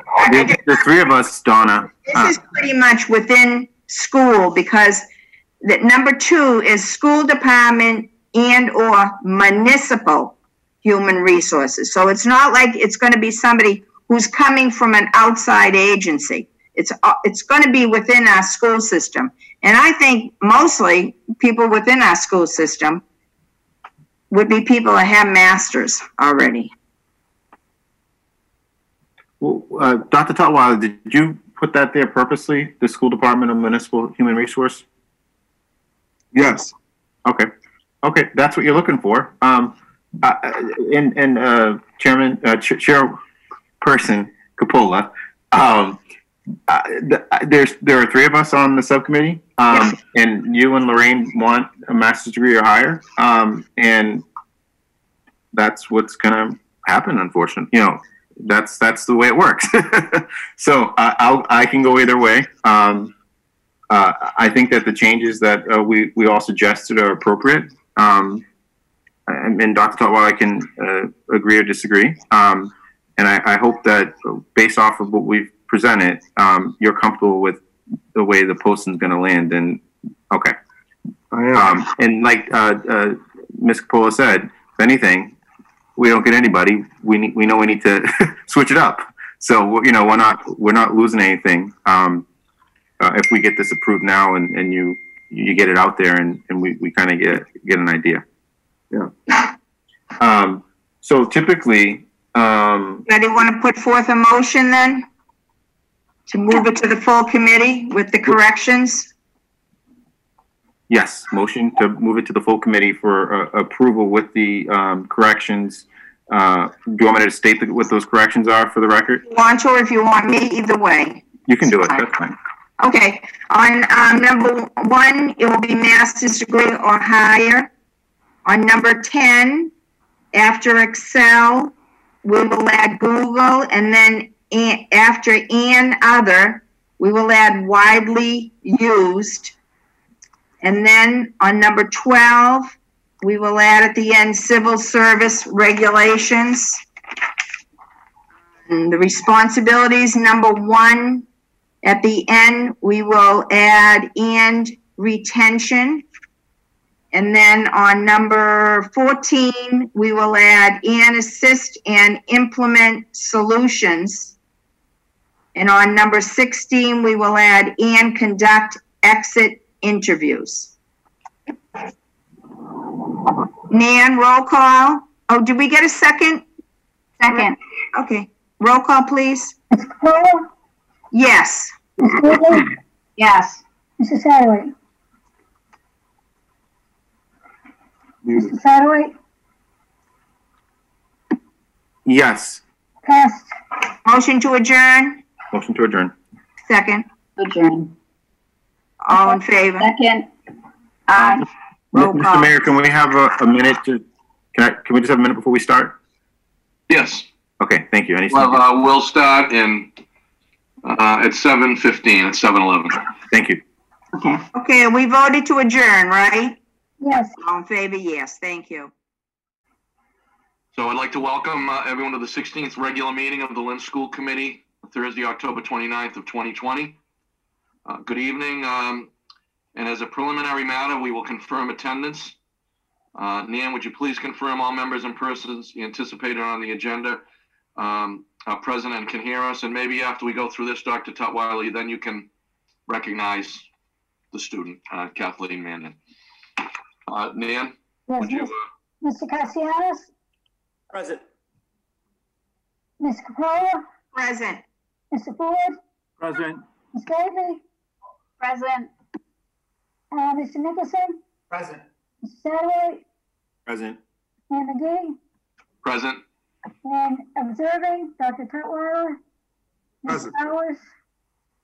Present. Ms. Rosario? Present. Ms. McHugh?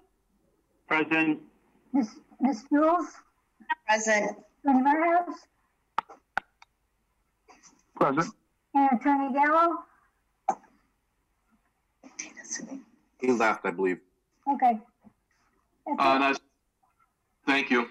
And I'd ask Dr. Tutwiler to, at this point, before we get into the meeting, to introduce our student member.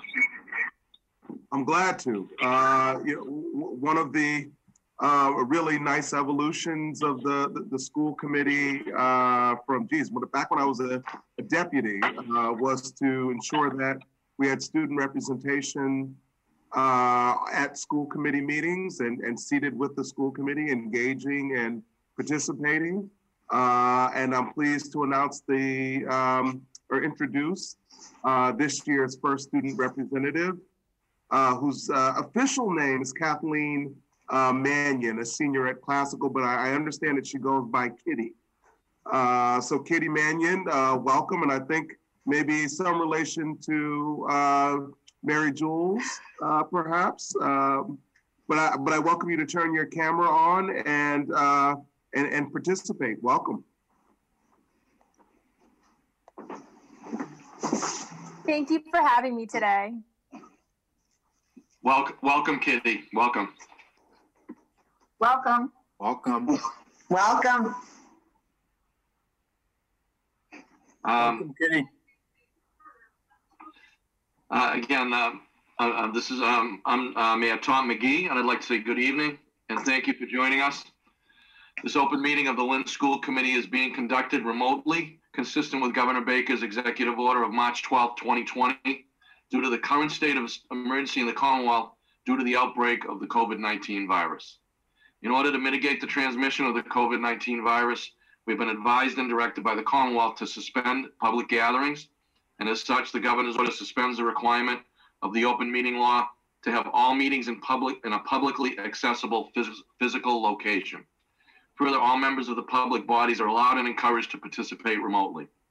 The order, which you can find posted with agenda materials for this meeting on the city website, allows public bodies to meet entirely remotely so long as reasonable public access is afforded, so the public can follow along with the deliberations of the meeting. Ensuring public access does not ensure public participation unless such participation is required by law. This meeting will not feature public comment. This meeting, the Lynn School Department is convening by telephone conference via video conference via the Zoom platform, and as has been posted on the city's website and on the Lynn Public School website. Additionally, this meeting can be viewed on the local cable channels, Channel 3 for Comcast and Channel 37 for Verizon. Please note this meeting is being recorded and that some attendees are participating by video conference. Accordingly, please be aware that the other people may be able to see you, and to take care not to screen share your computer. Anything that you broadcast may be captured by the recording. We're now turning to before we turn to the first items on the agenda, let me cover some ground rules. And I know we've been through this on every meeting, but it's important to talk about these ground rules so that we can have an effective and clear conduct of our business and ensure accurate meeting minutes. As chairman, I will introduce each speaker on the agenda, and after they've concluded their remarks, I will go down the line of members, inviting each by name to provide any comment, questions, or motions. Please hold until your name is called. Please remember to mute your phone or computer when you are not speaking. Please remember to speak clearly and in a way that helps generate accurate minutes. For any response, please wait until the chair yields the floor to you and state your name before speaking. If members wish to engage in the discussion with the other members, please do so through the chair, taking care to identify yourselves. Finally, when each vote is taken in this meeting, it will be conducted by a roll call. With that, we're ready to go into the meeting. And I know Dawn is on somewhere. And I know the flag is on the screen with us, so I'd ask everyone to stand and join me in a salute to the flag of the United States of America. I pledge allegiance to the flag of the United States of America and to the republic for which it stands, one nation, under God, indivisible, with liberty and justice for all. And I'd also ask people to stand and join me in a moment of silence for the loss of Douglas Mullins and the Lynn English community, English high basketball coach who passed away on October 17th of 2020. Baseball coach, man. Excuse me, baseball coach. Thank you.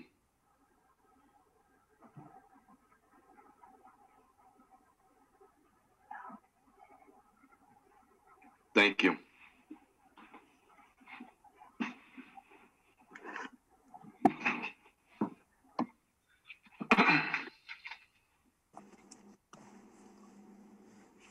First on the agenda is minutes. The Personnel Subcommittee meeting on October 8th, 2020, the Policy Subcommittee meeting on October 8th of 2020, and the 15th regular meeting and executive session of October 8th, 2020. Make a motion to move forward in a motion of all three. Motion is made. Is there a second? Second. It's a second. Motion made to accept the minutes. There'll be a roll call required. Mr. Cassianis? Yes. Ms. Capola? Yes. Mr. Ford? Mr. Ford? Yes. Ms. Gately? Yes. Mr. Nicholson? Yes. Mr. Satterwhite? Yes. Mayor McGee? Yes. Next on the agenda is appointments. Dr. Tutwiler. Yes, I'd ask that the community join me in congratulating Brian Conlon, who's been appointed to an acting role as math department chair at Lynn Tech. Great reputation and already stepped up and doing well. So we congratulate him on that appointment. Great. Congratulations and welcome. Next on the agenda, we have presentations. The first presentation is from the Green Tech folks who are here. And I know that they're on the call. They will be speaking to the low-level ozone safe and effective indoor air purification that we have talked about at the last meeting and the equipment that has been bought. So I would ask the team to come on and join us. And I want to welcome you all on the call and ask that I know that you're going to be making a presentation. So I don't know who's going to start with us, but if you want to introduce yourself and your team, that would be great. And then we can get into a presentation and then some questions from the committee. So I'll start. Go ahead, Kim. That's okay. This is Kim Wilson. I was on the last call with you guys. Welcome back. Thank you. Thanks. It's good to see everyone. Joining us today, we have Alan Johnston, who is CEO and founder of Green Tech Environmental. We have Jeff Kreidenwise, who is VP of Sales, as well as Jessica Shomish, who is in Sales Operations. And we're just happy to be here and answer your questions. You got the person who knows more about it than any of us, Alan, here on the line. And so I'm going to turn it over to him to talk a little bit about the technologies. Alan? Thank you, Kim, and thank you, everyone, for giving us the opportunity to talk this evening. I'm the CEO of Green Tech Environmental. My name is Alan Johnston. My background is engineering. I've got fond memories of Massachusetts working with a Raytheon Missile Systems division there in the early part of my career. But the last 22 years has been focused on air purification technologies, primarily hydrogen and oxygen-based systems that actively clean the air. And ozone is one of those constituents.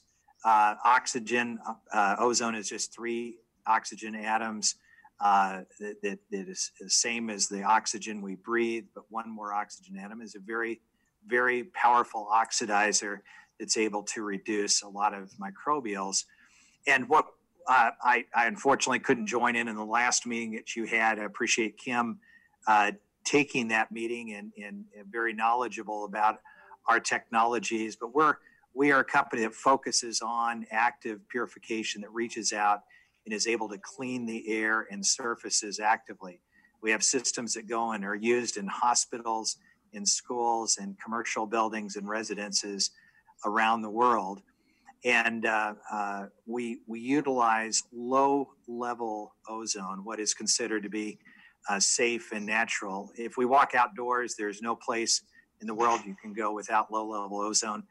There are some times that ozone builds up as it combats, in the way nature combats pollution in large metropolitan areas. There's times in the summer where it climbs to a level that you is undesirable, and that's why we see the weathermen saying stay indoors. But in clean, pristine areas that would be up in the North Country, in the mountains, we would see ozone levels that are typically 0.01 to 0.05 parts per million.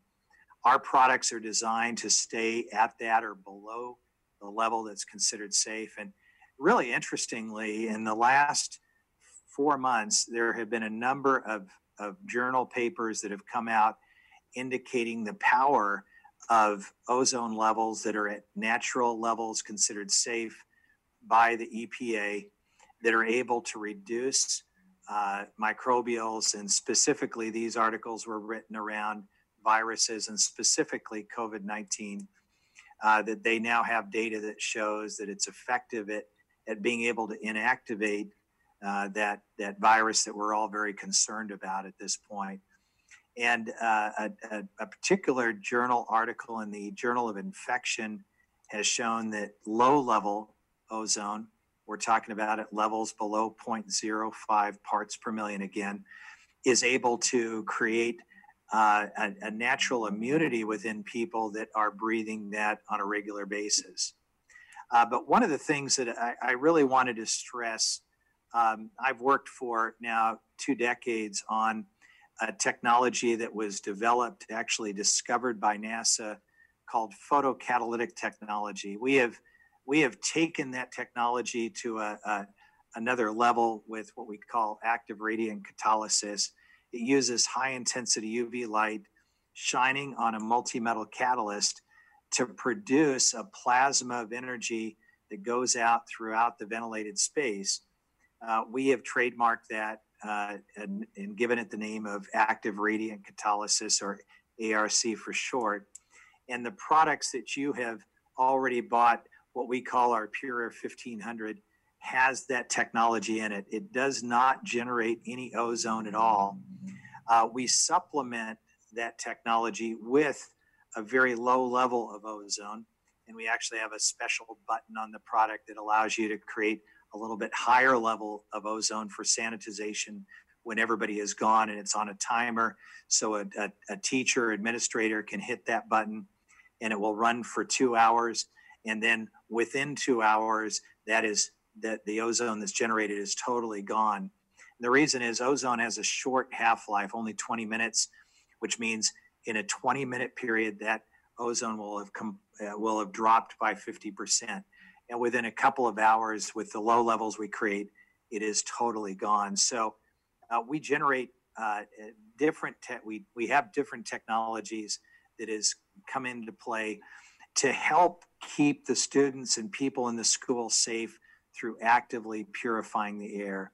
And so those are the key elements that I wanted to bring out to you today. And certainly myself, my team with Jeff here, and Kim and Jessica are here to answer the questions that you might have. But I'm really excited that you've been able to get this technology. You know, there's a lot of things out there available to you today. Most of them are passive in nature, things like filters that serve a definite purpose. But the problem is the virus is far too fast to be able to be trapped by a filter. By the time it traverses the room and makes it to a filter, the chances of the students or the teachers or administrators that the virus would have infected people. We're able to actually inactivate the virus right where it's at immediately when it gets into the air or on a surface. And that's the reason our technology is being deployed in hospitals right now, and that hospitals have seen the data that shows that we're able to reduce pathogens in the air and on surfaces where they are at, not waiting for it to come to our system, but able to be inactivated because of what we create. Things like the low-level ozone, but more importantly, even hydrogen peroxide in the air and other hydrogen and oxygen-based compounds. So I'll be quiet at this point and open up for any questions that you might have that we could help you with. Member Gately, then Member Castellanos, and Member Nicholson. Welcome. I'm so glad to see you because I have a lot of questions. Thank you, Lorraine. I just when we have to go to the purification, I got the reports about buildings. It really horrified me, and I was very scared. I just wanted to ask you this question because our classrooms, they all vary in sizes. And the 1500, it says the recommendation in this handout that I got, the recommendation would be for a living room size. And some of our classrooms are huge. So I don't know, should we be putting in Pure 3000 in our classrooms? Or we're putting in Pure Air 1500, and I know it's a good product, so I'm not talking about the product. And I agree with I just heard about the ozone, I understand all that. My bottom line is, are we buying and getting the size we need for our classrooms so that our teachers and our students will be safe? And that's my number one concern. Alan, let me jump on that. Thanks for having us, by the way, everybody. By the way, I live in Quincy, so I'm close if you have questions along the way. It's a great question. If you were to provide us room dimensions for everything, we have engineers on staff, and we'll do an analysis and come back and tell you if you're short in any of those rooms. And our goal is to have it right fit, not to try to get dramatically big where it doesn't need it. Okay, I would feel really comfortable with that because as soon as I got my package, I read through everything. And in my mind, for some of our classrooms, I was wondering why we weren't using Pure Air 3000 or even a larger one. And I know that it costs a lot, but the lives of our students and the lives of our teachers and staff in all our rooms are important. If we can get a simple, it's really the cubic area of the room. So the ceiling height would be something we'd also want. And then just give us a list of them and we would point out the ones where we think it could be deficient. The 1500 would do most classrooms, I would guess. Okay. But you're right. Schools are different, and some of the buildings are older and have large and very high ceiling rooms. So thank you, Dr. Sawala. Could you get those dimensions for him so we could see? Work with ISD. Yep, and just to be clear, ISD ordered, I believe, 4 different purifiers based on the space. They did order some 3000s. But what I recall from the original or the call a couple of weeks ago, and hello, Kim, thank you, was that the 1500 was sufficient for a typical classroom. Well, thank you. I'd feel better. Member Castellanos, Member Nicholson, then Member Satterwhite. Mr. Johnson, thank you so much for your presentation. Also, it was delightful to read the packet. It was very informative. I have a couple questions around. I'll start with maintenance costs, maintenance in general. So we have a large district. What does maintenance look like? What's the time frame around? When do you switch them out? How does that look like? Do we partner up with our city? Like what does that look like? Are there also, I know there's a lot of opportunities for grants. Are you guys familiar with any grants out there that could possibly help assist us with this cost share, or just as we look for solutions down the road? I'll let Jeff Kreidenwise answer about the grants because I am not familiar with that, but certainly the technical aspects of the product, specifically maintenance, the maintenance that's required, there are some washable filters that periodically, once every 30 to 60 days, can be easily cleaned with just warm water. We do have what is our photocatalytic cell. That's the engine inside that gets replaced on a yearly basis, and it's a very, very simple, just plug and play device that can be taken care of by whoever takes care of maintenance within the school in just a matter of minutes. And then beyond that, there is a ceramic plate that periodically would get cleaned. I would expect in a school environment that to be once every 6 months, and that's cleaned with white vinegar or ammonia. One of the two is what's recommended. So it's a cleaning process, not needing to go out and purchase something. So the once a year item is our ARC cell, which contains the high intensity UV lamp, and that entire assembly gets replaced yearly. And Jeff, and by the way, I just want to add to that, the replacement of the cell is very simple. It's a couple of screws and a plug that you just literally unplug and replug back in. So it's not a complex thing or something you would have to send to a service center. I don't know of any grants, but I just wrote a note to myself to put somebody on looking for stuff. That'd be a good thing for us to be able to partner with anywhere.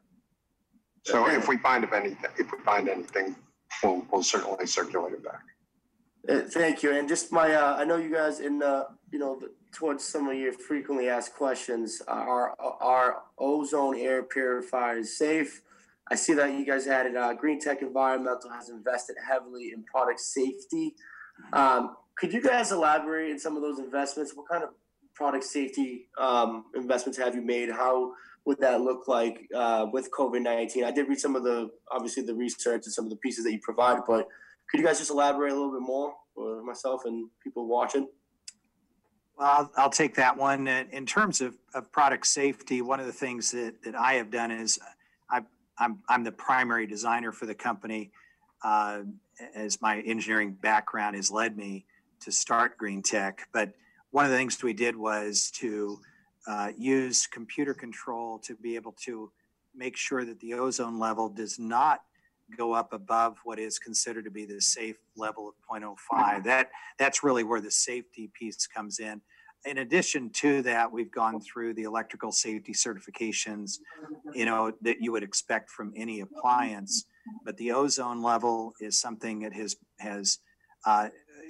it's a question that frequently comes up. And I've actually been the one who has been the representative of these types of products to the ARB in California, to the EPA.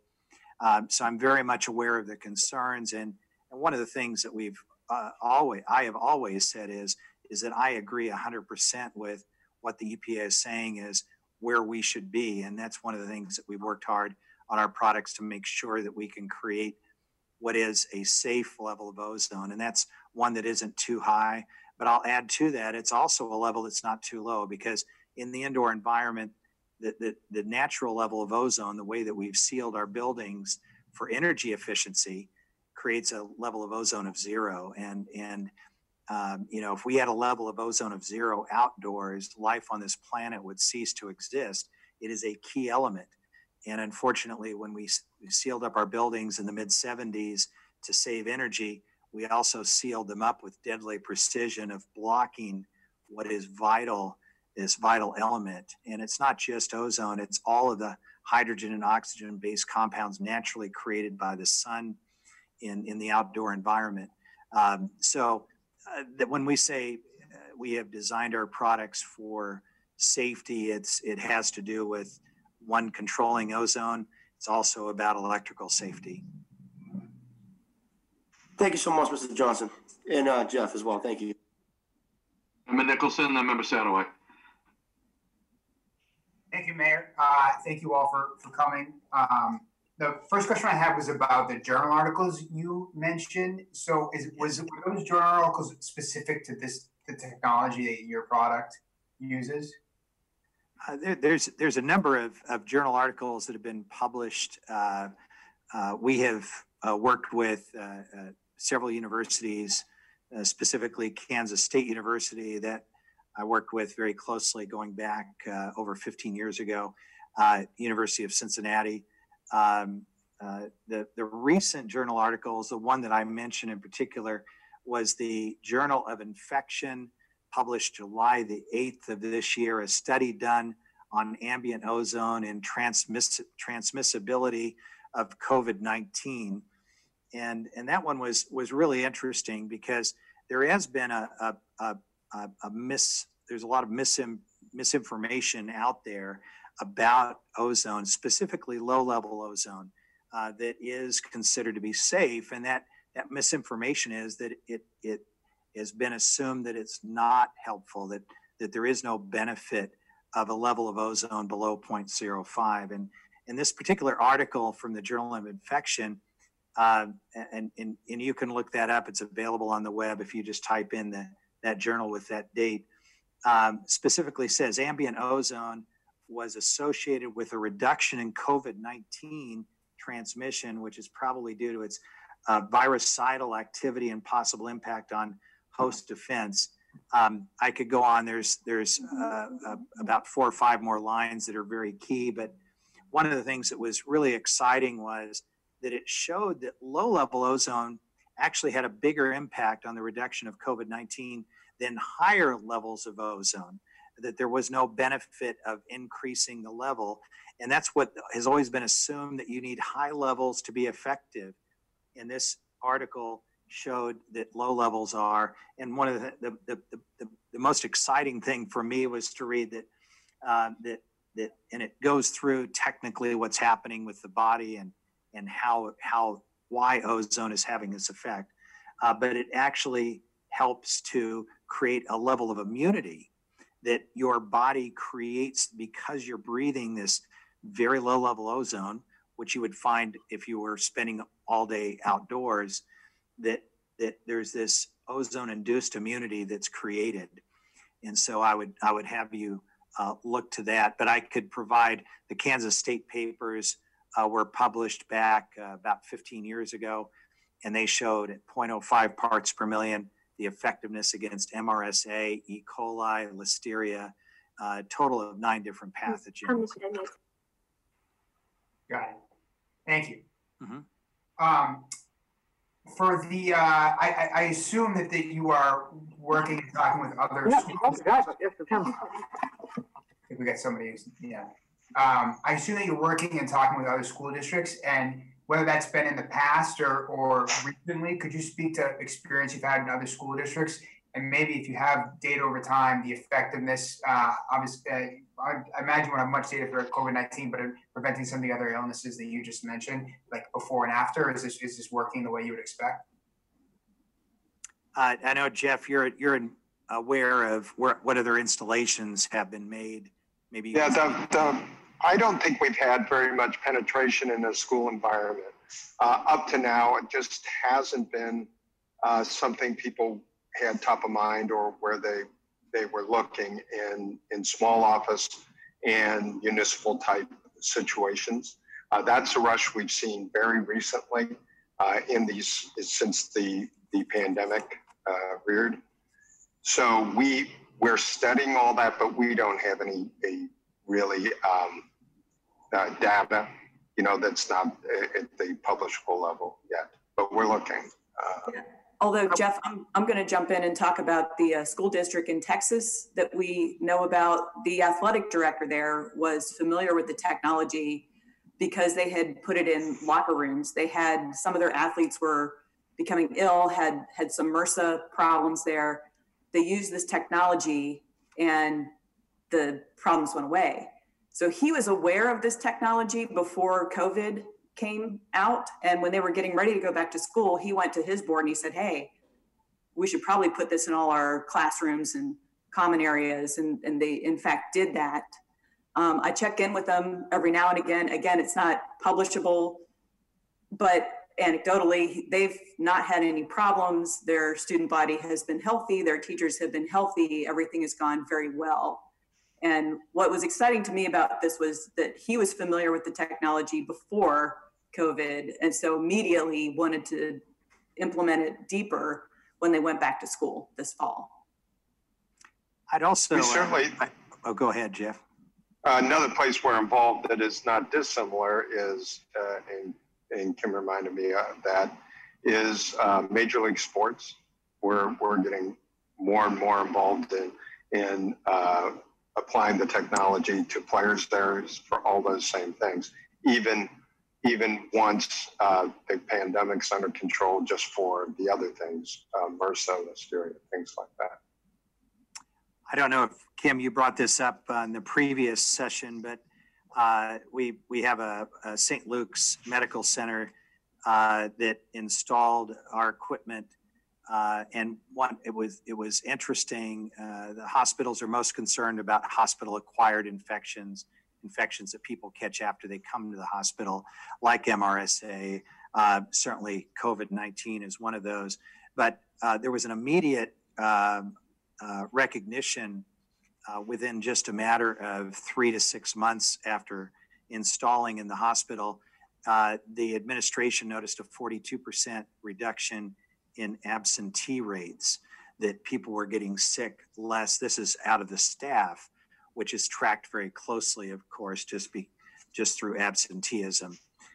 So that was another interesting piece that would see a similar result from schools as well, aside from COVID-19, just regular flu and colds that would keep students and staff away from the school. Thank you. Member Sadoway, I don't know, Dr. Tutwiler, did you want to weigh in? I can go after Attorney Sadoway. Okay. Thank you. Dr.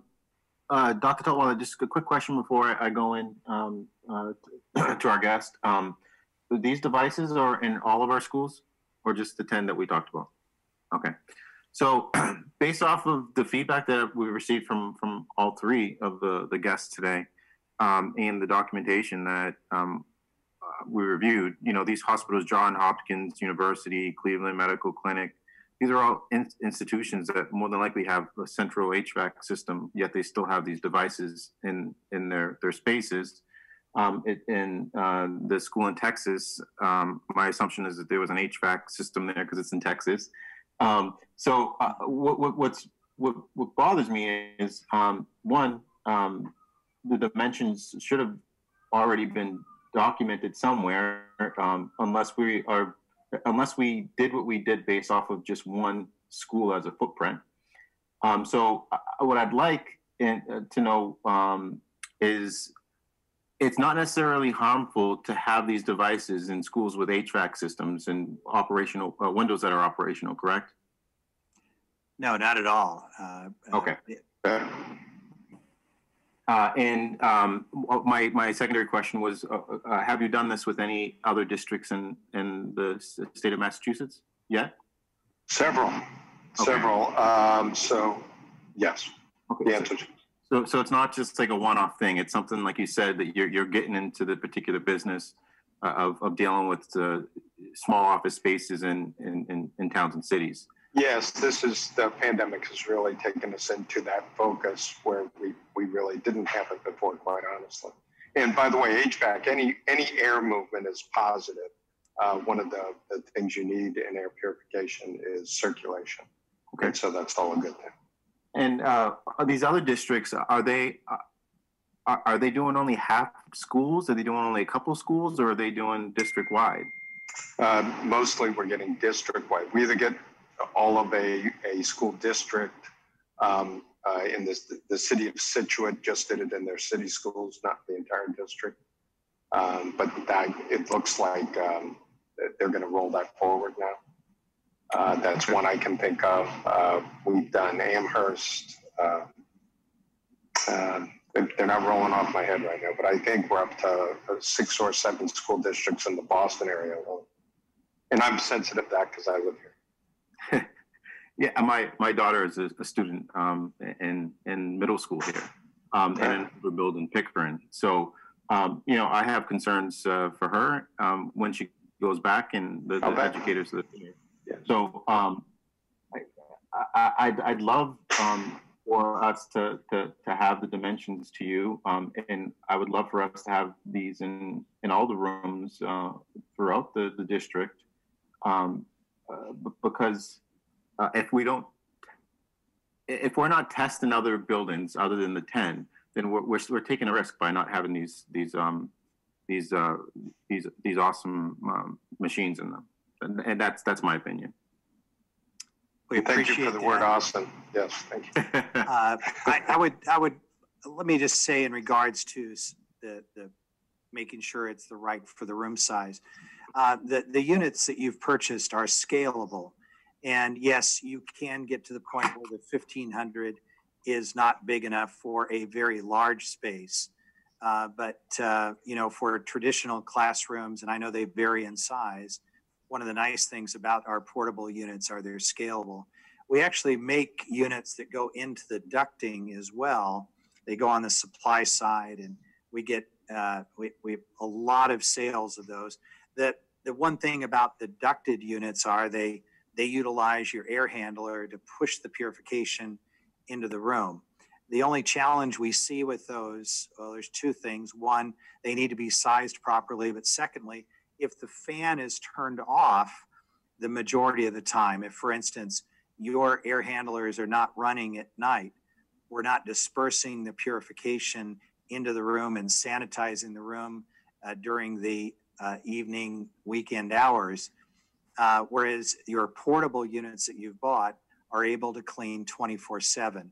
So I would like to just, I'm not saying that the units that you may have in a particular very large classroom that it couldn't maybe be supplemented with a larger unit or another unit, but they are scalable and most likely for the majority of the classrooms you have, what you have bought is going to be adequate. And one thing we'll look at is not just area. We'll consider the load of the amount of people that are in the classroom. That's one thing that we want to take into consideration as well. We'll do a size of 20 or 24, just sort of what an average large classroom would look like.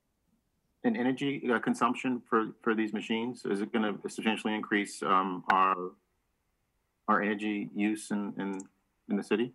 It's a great question. Unlike HEPA purifiers where energy consumption can be 200 or 300 watts for a room unit, we're in the 40 to 80 watt, depending if you have our 1500 or a 3000. So it's a relatively small energy consumption device, much less than traditional air purifiers. Okay, thank you. Yeah, I just wanted to first confirm that the 1500s are designed to cleanse the air for a 1500 square foot space. Is that correct? That is correct, up to that. And I will reiterate what Jeff just said, which is very appropriate. That's 1,500 square feet in a relatively clean, typical home environment where the loading, and understand that we as humans slough off skin cells by the millions, and we give off things that need to be cleaned. So if you have a classroom that's full of people, then you have to derate the 1,500 square feet down to something that would be less than that, potentially even half that size of 750 square feet. So, but you are correct. The number, that's why we gave it the name Pure Air 1500. It does correspond with the number of square feet in a relatively clean environment like a home would have. Gotcha. If I make this follow up there, the typical classroom, particularly in the 10 buildings for which we bought the purifiers, is around 900 square feet. So, and what's the average class size? It depends on the school, but most of these schools are elementary schools, and so mid 20s, sometimes high 20s.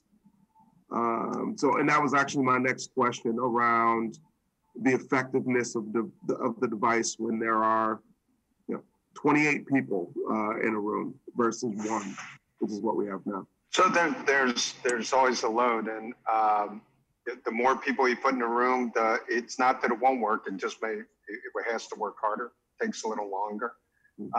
Once the room is full of the hydroxyls, then we're able to have a real impact. But if it's a 1,200 square foot room with 25 people in it, we probably want to upgrade. That's true. Can I ask one more question, Mayor? Yes. Just quickly. So these were purchased for the 10 buildings that are, all 100 plus years old, and in which the mechanical ventilation is non-existent.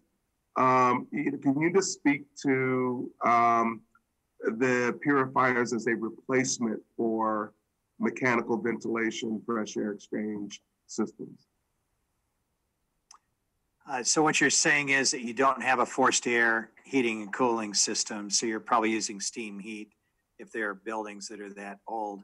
So that's, of course, we have a fan that pushes the purification out. There's a phenomenon called Brownian motion where there's natural air currents that exist even in the absence of mechanical air circulation that are going to allow the purification, the hydroxyls, as Jeff said, to migrate through the room. And one of the great things is you're creating what I call an equilibrium of the purification. So when the students come into the room in the morning, we have already created an environment that's hostile to these pathogens. And yes, they get used up. And if you have a larger room and you've got 28 students, the concentration is going to reduce. But we're going to work the moment that they walk in, the moment that there's any kind of pathogen that's generated, we're able to begin to break that down. I'm not concerned by the fact that you don't have mechanical ventilation. If we were expecting that unit to cover a much, much larger area, the farther away that you get, the less concentration there is. But if we're talking about 900 square foot room, we're probably just fine. If we're getting much bigger than that with the load of 20 plus students, we should consider a second unit or a larger unit. And it's important to note, Doctor, one of the things we do gain by having a bunch of people in the room is there's movement, and that creates movement in the air. So that's the one silver lining to that. So there's always, especially with elementary school students, there's always movement. Member Capola, you got a question? Yes, I did. Have we, and I'm not sure if, purchasing it from you, you would know the answer to this, but we've installed them in how many schools, Dr. Tutwiler? And do we know if they are working at this time? I mean, if we tested before, did we test after? How do we know it's made a difference for us? If I may, Mayor, that was really the source of the frustration that I expressed in the last meeting, because an indoor air quality assessment has not been done. What's been done in the report that you received in the last meeting was an HVAC assessment, basically just a report out on, where we are with those systems in those schools. And so I will say at this point, the Department of Elementary and Secondary Education did put out a list of 11 or 12 engineering firms that are on the state bid list to do indoor air quality assessments, and we're in the process of proceeding with that process, not just for the 10, but for all schools. If we can support that in any way, let us know. Yeah, and a follow-up to that, that's a great point. I think the support would be great, Jeff, and maybe Alan speaking to this. So, the students are not back in the school, so I guess the question becomes, how are they working now? And I think it's a great question from Member Capola, and we'll get that information working together. But in terms of the equipment working, and how would you anticipate, as long as they're up and running, which my understanding would be, what would be your opinion as to how they're working based on what you know in terms of the size of the rooms, as well as probably one or two people in a room. Dr. Tutwiler can speak to this more clearly in terms of what currently is going on. And then if the students were going to be there, obviously the air quality, and you've made some, I think, very important points about if we needed to upscale based on some of the sizes of the rooms, which also we'll be working on getting to you. So what are your thoughts related to that, both currently with the equipment in the room and they're up and running? what would you think they're doing before we get into the study that we're looking to do? Well, they're certainly taking on whatever pathogens were in the room and embedded in the room. Those, older buildings fight all kinds of things, not the least of which is mold. And this equipment would have an immediate effect on that. And any testing of the air quality or swab testing of the services would bear that out, but it needs a before and after.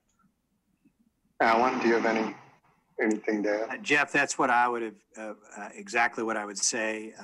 Swab testing is a fairly inexpensive way before and after, or looking at rooms that don't have a unit in versus the ones that do. Going to a place like above a door which typically doesn't get touched, and swab at that location, and then send it off to a lab, and they'll let you know in general what mold and bacteria. Mold is one of the biggest items and issues that are facing the students that really does affect health, but it's not getting the press that obviously the pandemic is. But that will, in general, bacteria and mold, being able to reduce that. We know COVID-19 is actually a very easy pathogen to affect. MRSA is a lipid. It has a casing around it, which makes it much harder to inactivate. But by doing those kinds of tests, you'll see that. You can also do air quality sampling in terms of how many particles in the air. Our units will reduce the number of particles actively, causing them to clump and fall to the ground. So we certainly support and will help you in any way possible with your evaluation, but you should see very good results. So there could be a couple of ways to do this then, not only just the air quality, but also swabbing and others. So that might be where you'd be helpful. And swabbing's quick. Like Alan said, it's quick and it's relatively inexpensive. And just remember, anything circulating through your air is landing on stuff at the same time. It doesn't stay suspended. It's looking for a place to sit. Other questions?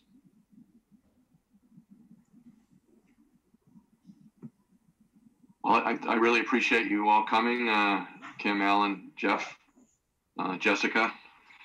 Am I missing anyone? Yeah, we brought a gang. Thank you. Thank you very much for the opportunity.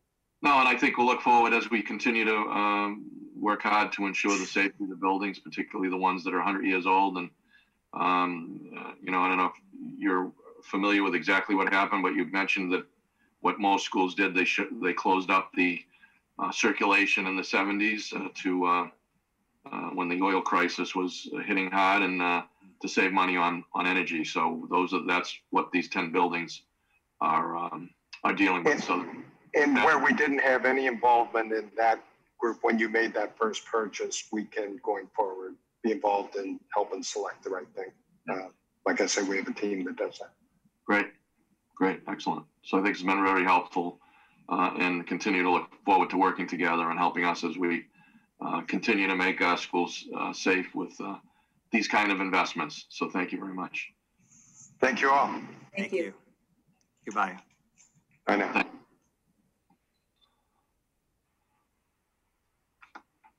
Thank you. And next on the agenda, we have Dr. Tutwiler update on the school year planning.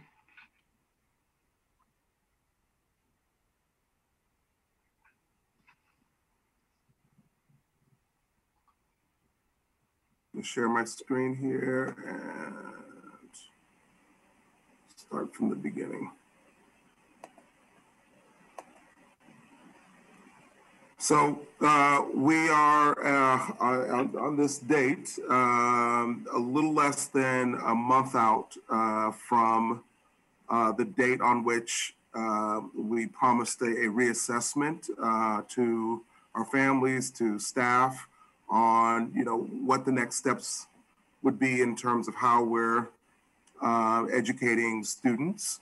And so I wanted to, at this point, offer the school committee some thoughts and a proposal for how I believe we should move forward.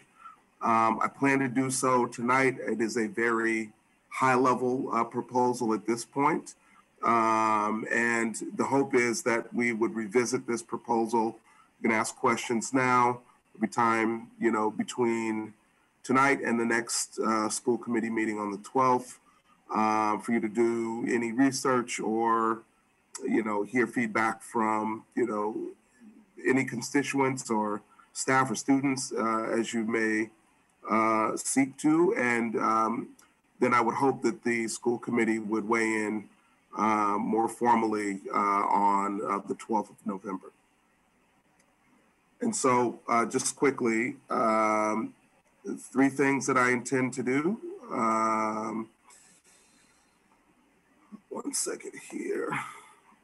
I'm going to, make a proposal ultimately, as I just said, for the model that I believe is most appropriate for both quarters 2 and 3 of the school year.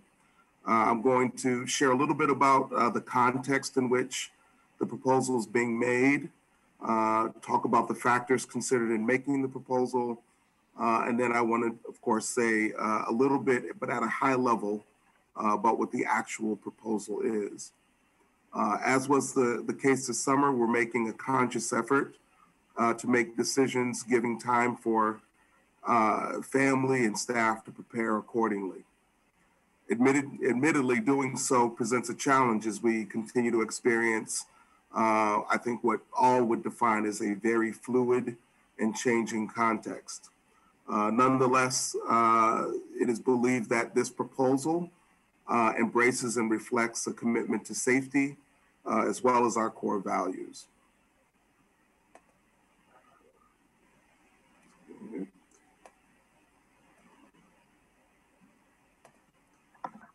Just by way of reminder, our task this past summer was to develop 3 plans, one for in-person learning with safety requirements, a hybrid model, and then one for remote learning, where students would learn exclusively from home. We did so, and a full report on these plans still sits in the Reopening Safely space on our website. You'll recall that in early August, upon the release of this metric, we made a decision to proceed with a model where all Lynn Public School students would learn remotely.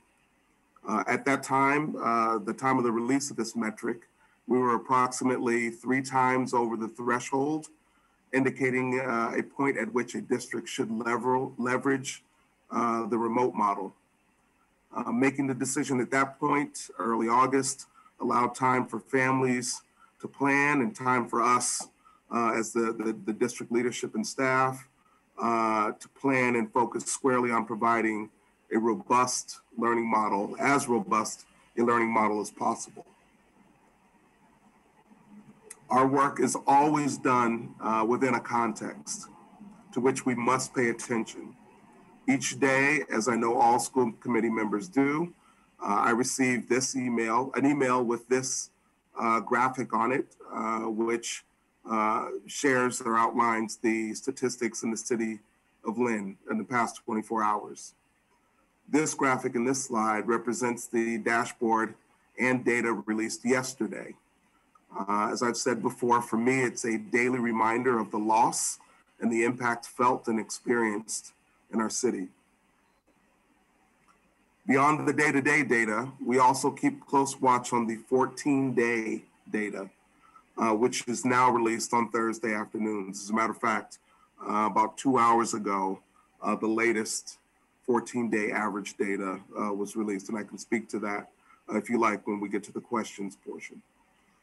You can see here that the decision to go full remote shortly after the July 29th release of data reflects a position very similar to that in which we find ourselves now. Since the release of the color-coded metric, Lynn has been in the red, a position where remote learning is recommended. The city has seen a reduction in positive cases, particularly during the month of September and in the early weeks of October. We've not yet seen a reduction to the point of moving out of the red category, and as of late, there's been a surge in positive cases as we all know, in the city as well as nationally. As you might imagine, much of our attention has been focused on continuing to build a strong model for remote learning. At the same time, state authorities continue to evolve policy and recommendations as the understanding of COVID-19 evolves. Accordingly, districts that are in the red are not necessarily required to shift to remote learning. Instead, it's a recommendation that comes with a suggestion to weigh along with other factors in a final decision. As recently as Tuesday, the commissioner made clear that certain protocols in schools may not be as necessary as originally thought. This includes practice such as suspending in-person learning for deep cleaning days. Further, the data clearly indicates that while there's a surge in positive cases in the state and beyond, there's little evidence to suggest that in-person learning has contributed to that surge. Districts who are providing in-person learning and communities that shift to the red category as a result of surge in cases are encouraged to continue providing in-person learning.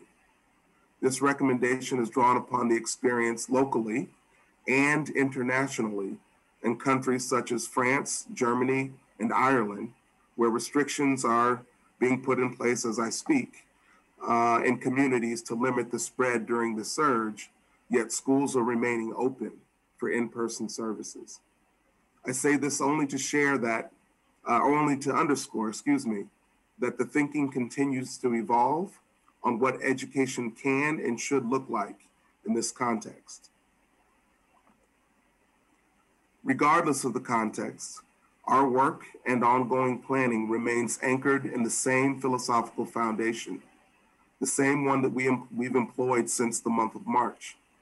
We want to first tend to the hierarchy of need, to physical and mental health of each student and staff member, as well as food security and housing stability. A close second is creating optimal learning conditions for students. We know that there was loss resulting from last spring, and thus we want to continue to build a robust program for accelerating learning. And then finally, we want to ensure clear and frequent communication, which is now done in large part, in school-based communication, but also through district communications, virtual town halls, and the like. With that philosophical foundation, we've established a practical foundation for launching the school year. This includes practice with safety protocols on site with staff, countless hours of professional learning and planning, procuring and distributing the tools, technology tools, and ensuring that the critical pieces of the hierarchy of need are in place, such as the meal distribution. We've continued to solidify supports for our students and families. These come in the form of online tutorials and videos, social and emotional supports at every school, and the recently launched Learning Support Center, where we are providing voluntary after-school supports for high-need special education students. Here, I need to acknowledge that the staff's hard work is paying dividends as it relates to some of the critical benchmarks. First, from a safety standpoint, there are no known transmissions of coronavirus on site among LPS staff. We continue to ensure that students have the tools to access learning, and at present, 93% of students have a device from the district. 96% of our students have signed on to Schoology. The goal is still 100%. And the average daily attendance is approaching our goal of 95%. Here, I just briefly want to highlight the recently launched Learning Support Centers. This after-school program for some of our high-need special education students is providing much-needed supports that are extremely difficult to deliver through virtual platforms. The program runs 4 days a week, 2 hours per day, and students are able to access more meaningfully their related services, and they're also offered academic supports. The program began on Monday, and today marks the third day of the program because it doesn't run on Tuesdays. I'm pleased to announce that the program is going well. Of course, it is taking some time for students to get to a place of comfortability being in the buildings and working with staff. Nonetheless, we see this program as being critical to meeting the needs of these students. As this is our first foray into the realm of personal in-person services this year, we're taking every precaution and providing every support. So far, so good. While we've taken giant steps forward, there's still much work to be done.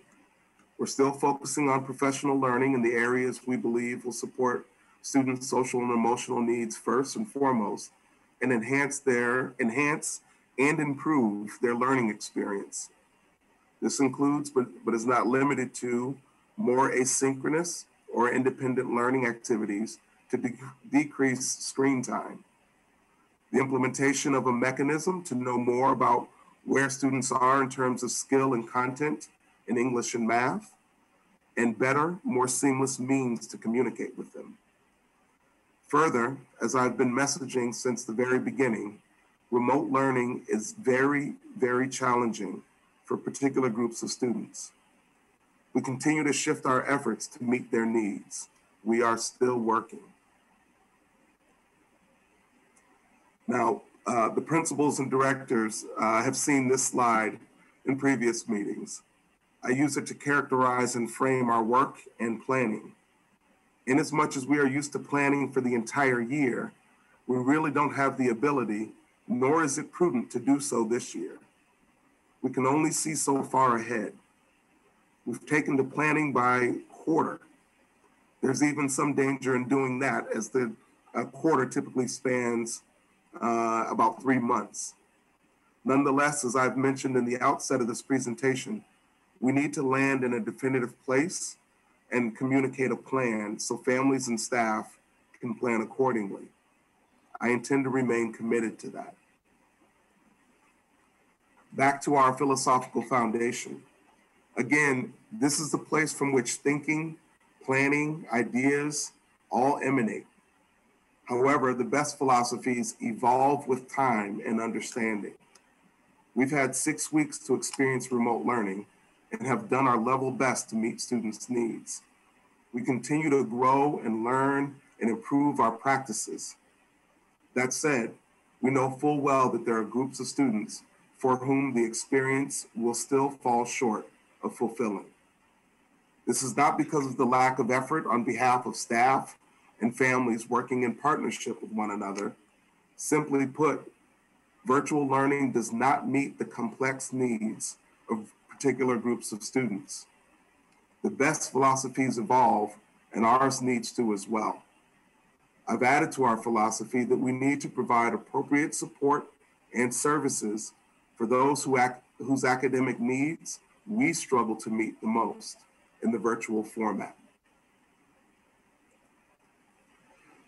Given the context, which reflects currently a surge in cases in our community and increasing concerns about health and safety, I'm recommending that the district remain in remote learning for Q2, which begins November 23rd and ends February 5th. That said, I'm proposing that we transition to in-person supports for students whose academic needs we struggle to meet the most on January 19th, 2021. Looking beyond the second quarter, our thinking is to invite additional groups of students for in-person learning upon 3 weeks of being in the yellow designation, beginning February 1st, which is actually the beginning of the last week of the second quarter. I'll say more about the groups of students about whom I'm referencing in just a second. To be clear, I've chosen January 19th as it is 14 days beyond our return from winter vacation. The medical community has consistently warned about potential surges in the fall months and during the holiday season, which we're seeing right now. It seemed most prudent to propose a start for these during the day services after this period of time. Here, I want to quickly underscore the language used in the Evolved Philosophical Foundation, which is also in the title of this slide. I want to make sure that I'm conveying that the challenge here is not these groups of students. It's our ability to meet their needs in the virtual format. With respect to the 5 programs identified here and the students therein, we've struggled mightily to meet their needs for a myriad of reasons.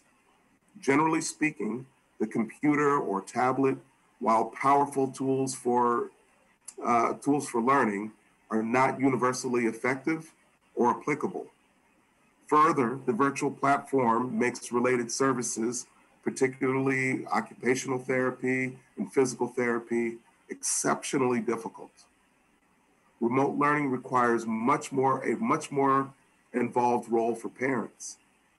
While we continue to train and equip parents, the effort is not translating to the kinds of outcomes that we would like for these groups of students to experience. And in some cases, regression is not just possible, it is probable. It should be noted that in some cases, the depth of the struggle results in poor attendance in virtual sessions. Case in point, students in the coach program at Shoemaker attend at a rate roughly 10% lower than the district average daily attendance rate. The other group that I propose that we invite for in-person service beginning January 19th is students who are identified as having limited or interrupted formal education, who are relatively new to the district. This group is our most at risk for dropping out. Here, we seek to provide more robust in-person experience to ensure that this group of students is set up for success by more substantively ensuring that they are able to access social and emotional supports, first and foremost, in addition to supports designed to help them more seamlessly access their classes. I'm proposing an approach now to begin on January 19th, acknowledging that there's work to be done to fine-tune a model. At a high level, I can say that at this point, we would host in-person programming at sites where the programs are currently assigned. I will display the sites and the projected number of students who will receive in-person services in the next slide. Here, I just want to say formally that we need to work closely with the leadership of the schools, the teachers, and the families to determine the most suitable approach. This is a snapshot of an approximation of the number of students who would be receiving in-person services at each site. I am purposely using the descriptor approximation because the numbers could fluctuate one way or another, but it's unlikely that the fluctuation would be large. You will notice that I'm proposing relatively small groups of students at the schools for in-person services. Even in the case of the school with the largest program, the number of students in the program represents about 30% of the total enrollment at that school. And it's possible, if not probable, that not all of the students would be in the program, in that program would be there on the same day. That's a detail we intend to iron out in the coming weeks. Here, I simply want to underscore our ability to accommodate the programs as proposed. Further, if you took each individual school as a standalone program, collectively, the Lynn Public Schools programs would represent one of the smallest in-person service program in the city compared to those offered by our partner agencies. Safety being our foremost concern, we're already developed and practiced on safety protocols with staff in the building.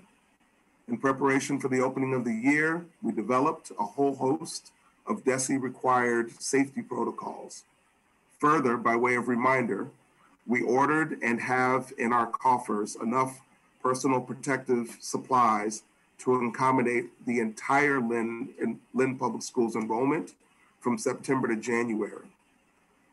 By January, we will still have the experience of of other districts who are transitioning to in-person learning, having begun in full remote, to bring to bear on our preparation as it relates to protocol and equally important factor, parent and guardian training. We've done this in preparation for the learning support centers, plan to create a more robust training program for the parents of students in these programs. Finally, we're working with Lynn Community Health to offer a weekly voluntary testing protocol for students and staff. This is still very much in the beta stages, but there's both a willingness and an ability to do so. Related, the Department of Elementary and Secondary Education is planning to pilot a rapid testing protocol for schools offering in-person services. Essentially, it appears as though this may become a part of how we safely welcome students for in-person learning in the very near future. We've been reaching out to families of the selected programs and have this input thus far. Clearly, there's a willingness and comfortability around in-person learning. Among families who have students in the special education programs, the unwillingness was related to potentially losing a spot in an existing daycare program. As it relates to SLIFE students, it's harder to tell because of the challenge in reaching out and actually connecting with those families. The challenge in connecting with these students underscores the need for us to, quote unquote, lay eyes on these students, for lack of better expression. Needless to say, we are deeply concerned about losing this group of students. Having said that, all of the students with whom we made contact expressed interest in in-person supports. In both cases, any family that chooses to keep a student on a remote learning plan would be accommodated. There are some additional factors around which members should be mindful. The first is the success of the learning programs our partner agencies have launched. I'm in regular contact with the leadership from the Boys and Girls Club, YMCA, Campfire, and the like. These programs are providing in-person services largely populated by LPS students. They've done so with a high degree of success since the summer. I've had the opportunity to visit one program, and suffice to say that I can see why the programs are successful. These programs have continued despite the red designation for the city. I see their operations and experience as particularly valuable to our planning for this proposal. Further, we need to begin to warm up to the idea of students on site, first and foremost to provide them the services that they need, but also because of state statute-driven assessment. As of right now, both the Access for English Learners and MCAS assessments are on for this year. Both have to be administered in person. In a call with the commissioner on Tuesday of this week, he made clear that the Secretary of Education will not be granting waivers to states for these assessments this year. Whether or not they'll be used for an accountability determination remains to be seen, but it looks like they will happen. I say this simply to underscore that whether by design or directive, there will be in-person services in the buildings in the coming months. I'm recommending that we remain in remote learning beginning November 23rd, the first day of the second quarter of the school year. I'm proposing that we transition for some in-person learning for groups of students totaling approximately 300, whose needs we struggle to meet the most, beginning January 19th. The next step is to plan. As I mentioned in the presentation, we need to go to the next level of specificity around program days and hours, updating any safety protocols, and training. Additionally, as has been the case since last spring, we will continue to consult with our own nursing department, the city's Board of Health, and Lynn Community Health to ensure that the steps forward are in keeping with the latest thinking around safety and procedure. And finally, we will continue to embrace the philosophical elements tied to communication. We want families to know, we want families to know what we see as the next step and ensure that the supports they need to keep their student learning and growing are in place. I'm happy to answer any questions you might have.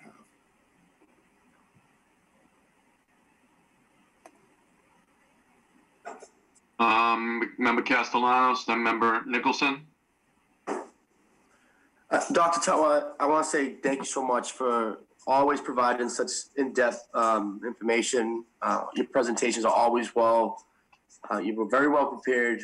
I do want to just elaborate more. I know we're going to be discussing MCAS in a more formal meeting, in a more formal way, and I understand, but I think I just want to voice my concerns. I had constituents reach out regarding the MCAS and the concern for us actually having to have Commissioner Riley recently state that there was no budging and that we were going to be following through with standardized testing for MCAS. I do not feel that it's appropriate. I do feel I am in the stance behind my constituents to pause the MCAS, and I do not support that this spring. But we'll get to that in another meeting. I don't want to get too caught off, and I understand respectfully, Dr. Tutwiler, I understand that.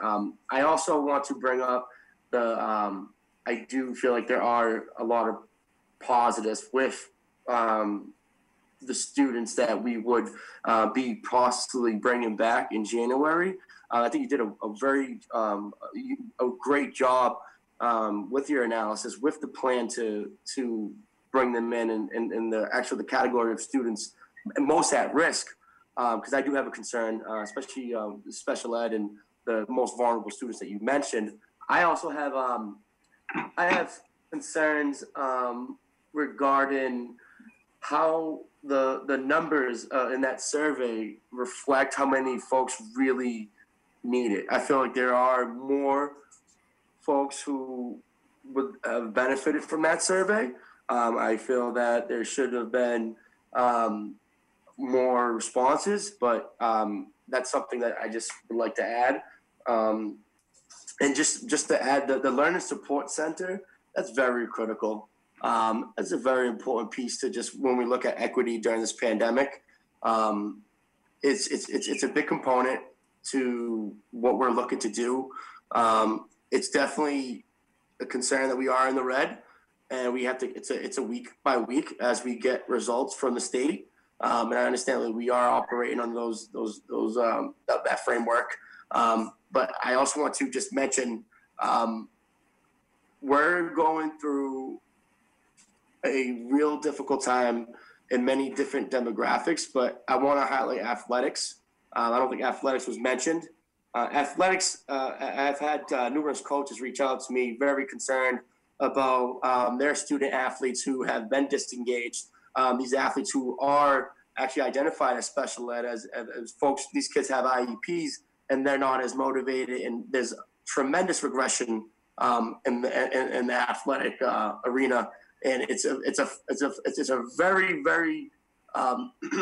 very worrisome component to not just the coaches but to their families, the parents that I work with. But I just want to hopefully we can address, and I understand we did address this at previous meetings about the concerns about athletics. But I definitely there's a lot that we're going through. I understand that. I understand everyone has, and I give it to our teachers that are out there doing their best work. I'm grateful for the therapists, for the service providers, for the administration. Right now, we need leadership. We need folks to really, we're all hands on deck since the pandemic and before that. So it's vital that we have to be there. I'm here 7 days a week. I'm catching calls on Saturdays, Sundays, Monday night, whatever it is. I don't stop. And I want to thank Mary Jules, our secretary, for fielding some of these communications. And you too, Dr. Tutwiler, because we're always communicating. And I definitely just feel, there's high needs in many different categories, but the ones I've highlighted are really, really standing out to me. So.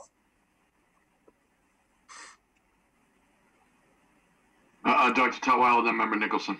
Yeah, I just wanted to respond. So just to be clear, as it related to the survey, we didn't really feel like this was the kind of thing that we wanted to send out.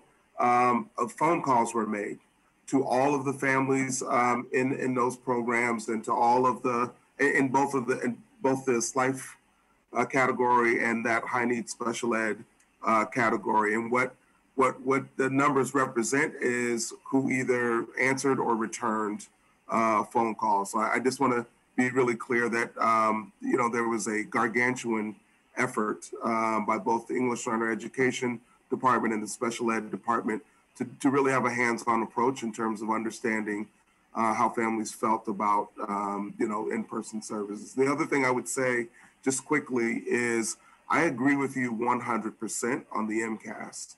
I have all sorts of issues with it. The chief among which is the fact that instruction is going to come to a grinding halt to administer that.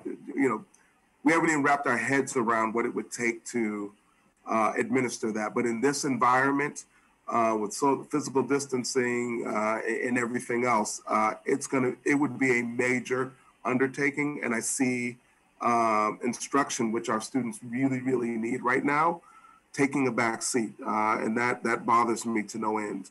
But at the same time, it would be irresponsible for me, for us, not to prepare for it because it's driven by law. And so I know that, and I'm glad that it'll be going on the agenda for the November 12th meeting, and there'll be a discussion on it, and hopefully we can elevate our voices to, express our concerns around it. But at the same time, I have to get ready for it.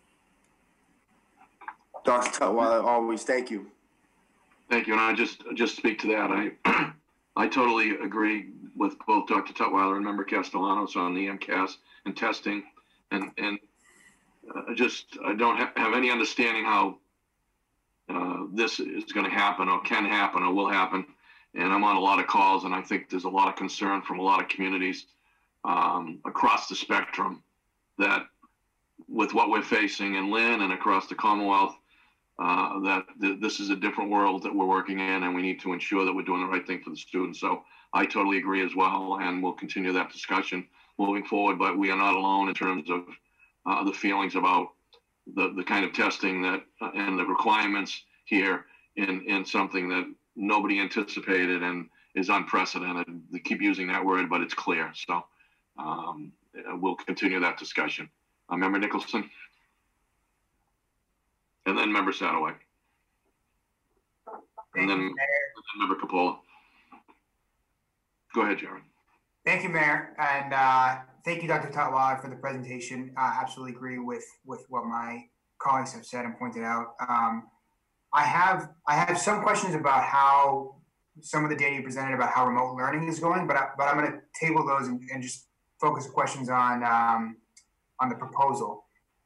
Maybe we can get back to those, or we can talk separately. But on the proposal, I think that the slide you presented with the next steps, the consultation, it feels really important. I mean, all three steps are very important, but on the consultation, I know this is not a body that was created to make public health decisions, and so glad to hear that we are getting the advice and recommendations from our city's public health department.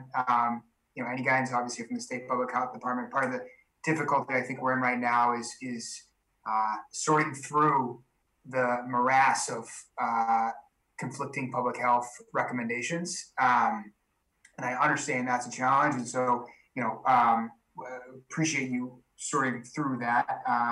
The other consultations you mentioned, Lynn Community Health Center, absolutely. I hope our staff is on that list in terms of consulting what this would look like, how this could be done, and then obviously families and students as well. I think that can be an ongoing dialogue, even if there are sort of more formal steps that would happen after. And particularly with respect to the public health, I think that the testing part of this is really crucial. I think, we haven't even, I don't know if we've even mentioned the vaccine yet tonight. And I think part of that is because we don't have, at least as far as what I've heard, a whole lot of faith about when that's going to come, how effective it'll be, in some ways we're planning for a longer term new normal, and I think testing is going to be really crucial to that. And so hopefully we can get some more details by the next meeting about what we think we can sort of guarantee as a minimum in terms of people's access to testing. And the other thing, and I think we had this had maybe come up before, but when you talked about DESE, I think it's worth pointing out because there has been a lot of coverage this week. You mentioned that the commissioner had said that even districts that are in the red, even districts that go into the red, don't necessarily need to shut down their go to remote learning. But I understand that we are in communication with DESE and working with DESE, and they are fully aware of what we're talking about, what our plans are, and so that I think is sort of worth people understanding that is happening. With respect to the I think one of the most for me, one of the biggest questions you asked tonight is whose needs do we struggle to meet the most? That seems to be the crucial question, and I think one of the hard parts about figuring out a plan like this is how to answer that and how to explain that answer to a family who feels like their students aren't being met and they're not on that list. And that's something that I've gotten a little bit of feedback about already, honestly, about as we've started to roll out the supports. Because the special education is crucial. This is a fraction of our special education students that we're talking about. And that, I think, is going to continue to be a real challenge. So when you're thinking about the communication around that and the input about that, I think that's going to be really important. I guess the question I would have is for those 4% of students that aren't on yet, what are we doing to reach them, and what have we learned about what's going on there? Yeah. So yeah, please. Yeah. Sorry. I'm going to say a couple of things here. Yeah. And thank you for the comments and the feedback. I'll say that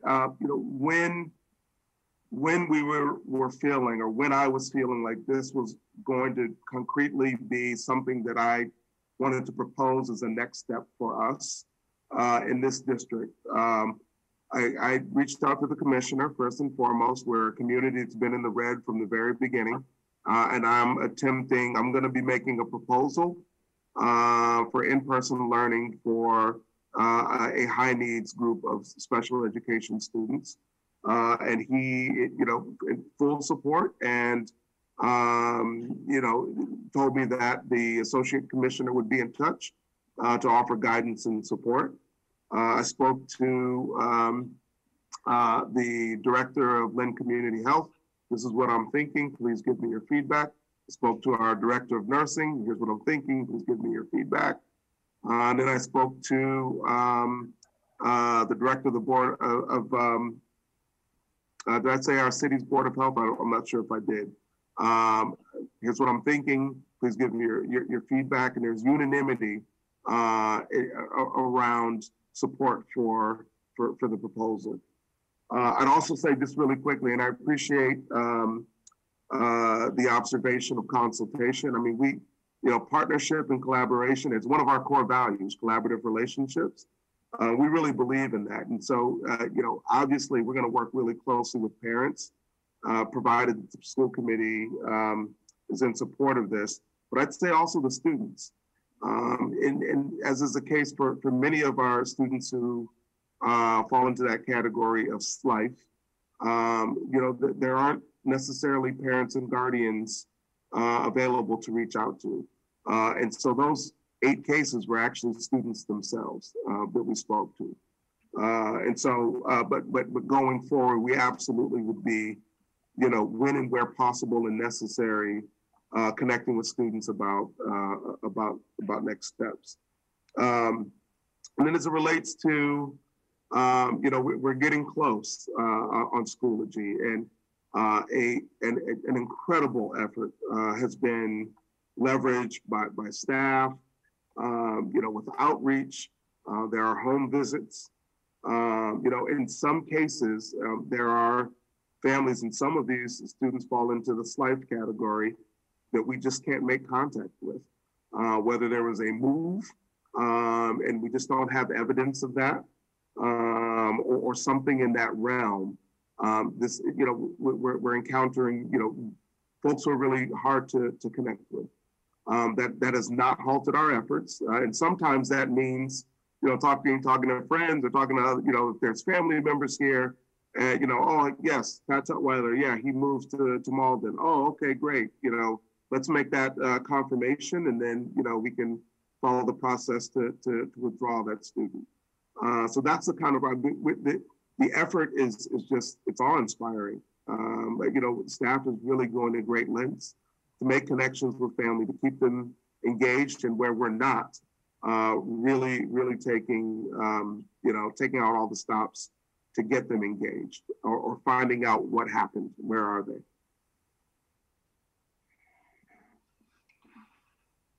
Member Satterwhite, and then Member Capola, and Member Gately.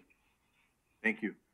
And just to start off, obviously, Dr. Tutwiler, I have a daughter that's in middle school. I support the idea of waiting until next quarter to figure out what we're going to do with regards to that aspect.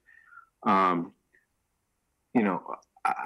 feel for all students throughout the city. One of the things that we learned today is about quality of air and why it's important. And that's going to stick with me until we figure out what we're going to do with that. So I'd like for that to be somewhat in unison on the decisions that we're making, because that's how it was supposed to be in the beginning, but it didn't happen that way. And on another front, being a special education attorney, that's a passion of mine. The fact that you made some changes to that, and now there's some in-person service for a small number of students. I've received an influx of calls asking, why is my child not getting these services in person? What's the criteria? And I don't know how to respond. So I think that goes with the whole communication aspect of our agreement with the community, that we were going to communicate with people, just so there's everyone's on the same page. One of the things the parents said is they feel left out.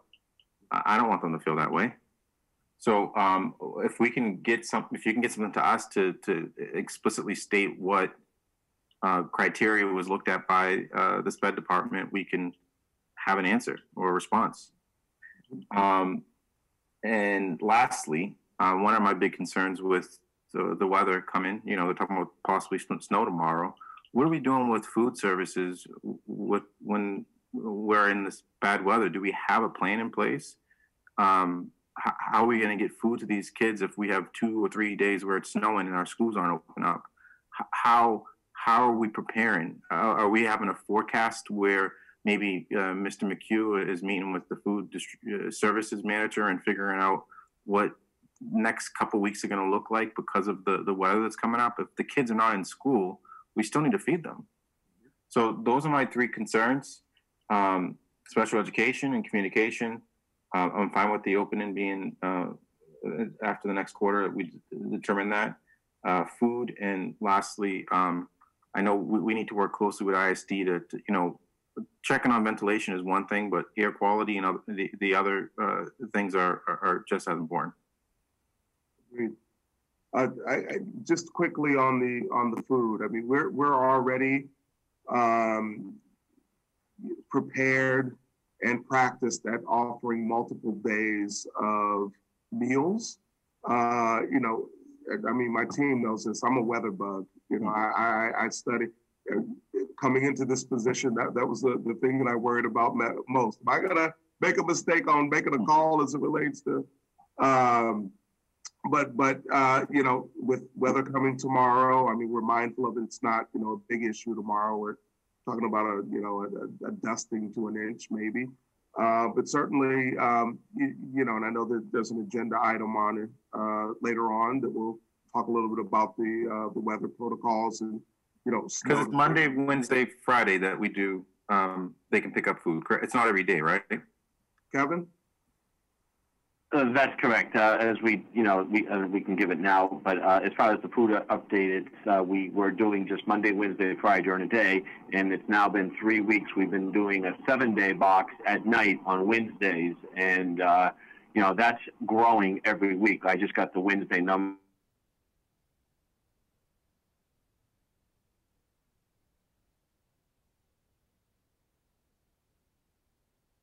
Breakfast and lunches.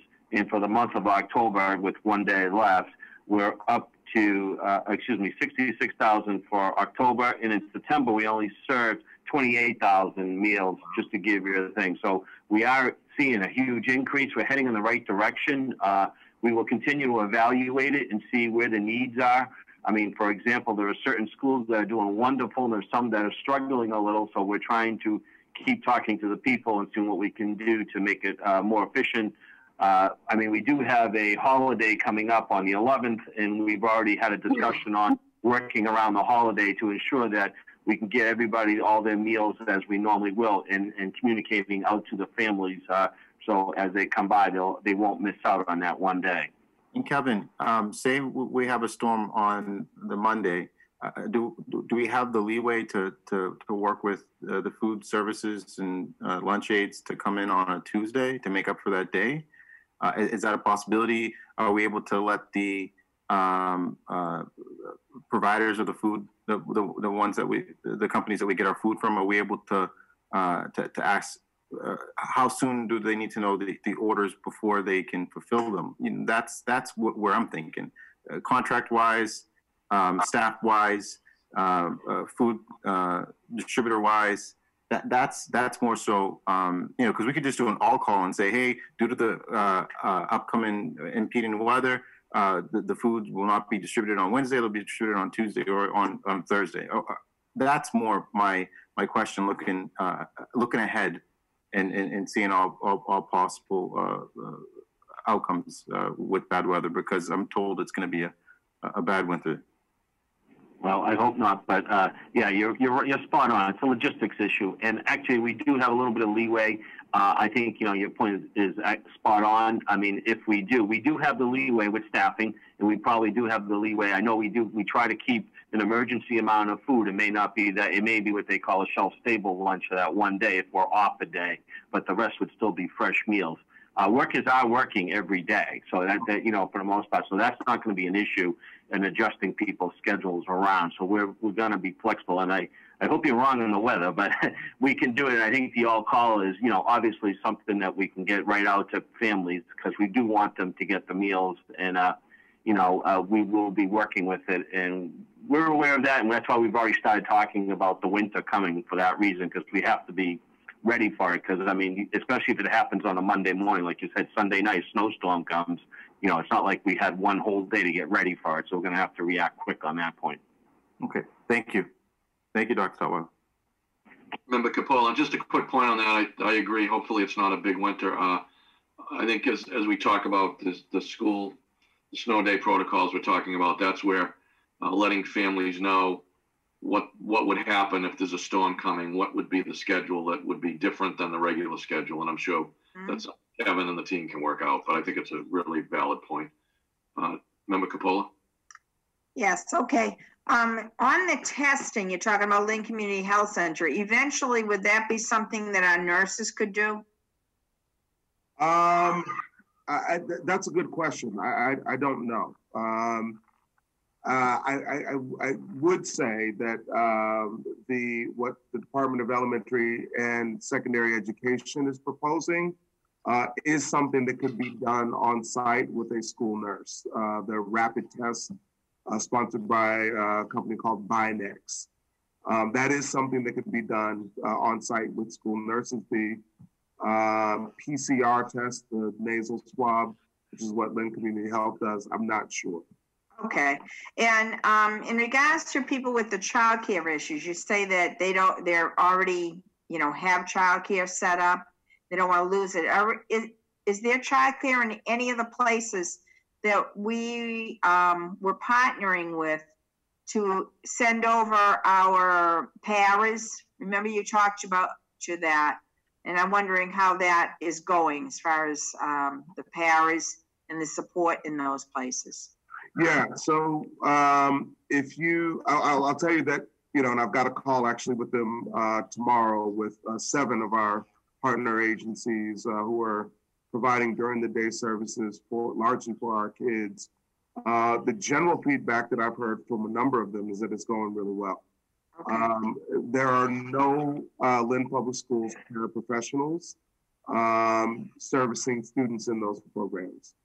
There are none.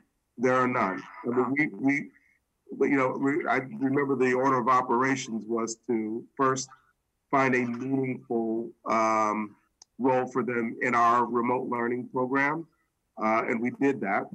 And the very few that were remaining per the agreement, if they were not comfortable providing in-person services, they were allowed to take a furlough, and they did. Okay. And the example you kind of used about losing track of them, they, maybe went to another community. The only problem with that is the other community would be getting in touch with us for their records. Mm-hmm. So I'm still concerned. We have a lot of families out there that have not connected yet with us, and school is moving on, and they have missed out on a lot. So yeah. I don't know how many students that, whether you know a number of how many students we have not touched base with. Oh, well, I can't necessarily say that we haven't touched base with it. I use the number who have signed on to Schoology. And we're, again, about 96% of our student body. 4% is a lot. And that is concerning. And we are trying our level best to make contact and get them signed on. Because, as the data would play out, if they sign on, we've made a connection, they actually attend at a pretty high rate. Okay. So, that effort is robust, as I was describing to. Okay. The very last thing I have is, attached to our agenda was the teacher assignments, whether they're new teachers or whatever. But one of the things that really concerned me, and I did get disconnected for a while off of your presentation, so maybe you answered this, but one has to do with the Lynn Tech shops, because on this teacher assignment, we have, and they're all shop, but they're not certified teachers, carpentry, woodworking, auto collision, electric, machine shop, plumbing, culinary, auto tech, program web design, and I'm wondering, how are we doing those shops? And if these people aren't certified as teachers, how are they doing that on remotely? How are shop teachers teaching remotely? Yeah, is that happening? It is. Go ahead, Deputy Superintendent Ruggiero. I've actually, I think I'm up to about 7 classes that I have visited and observed, 3 of which were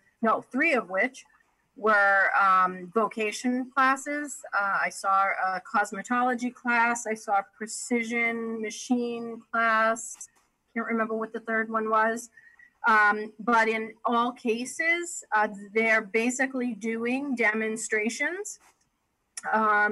So the cosmetology class, students at home have their mannequin head. The teacher was modeling for the students how to color the hair and how to part it, how to clip it, everything. She was modeling it. The kids were following her. And then once they did that one side by following the teacher then timed them on doing the other side on their own, because when they take their boards, they get timed. And so it was very impressive to watch. In the precision machine class, he was teaching about micrometers, how to measure with a micrometer. It was really impressive how they're making it work. All right, thank you. Member Gately?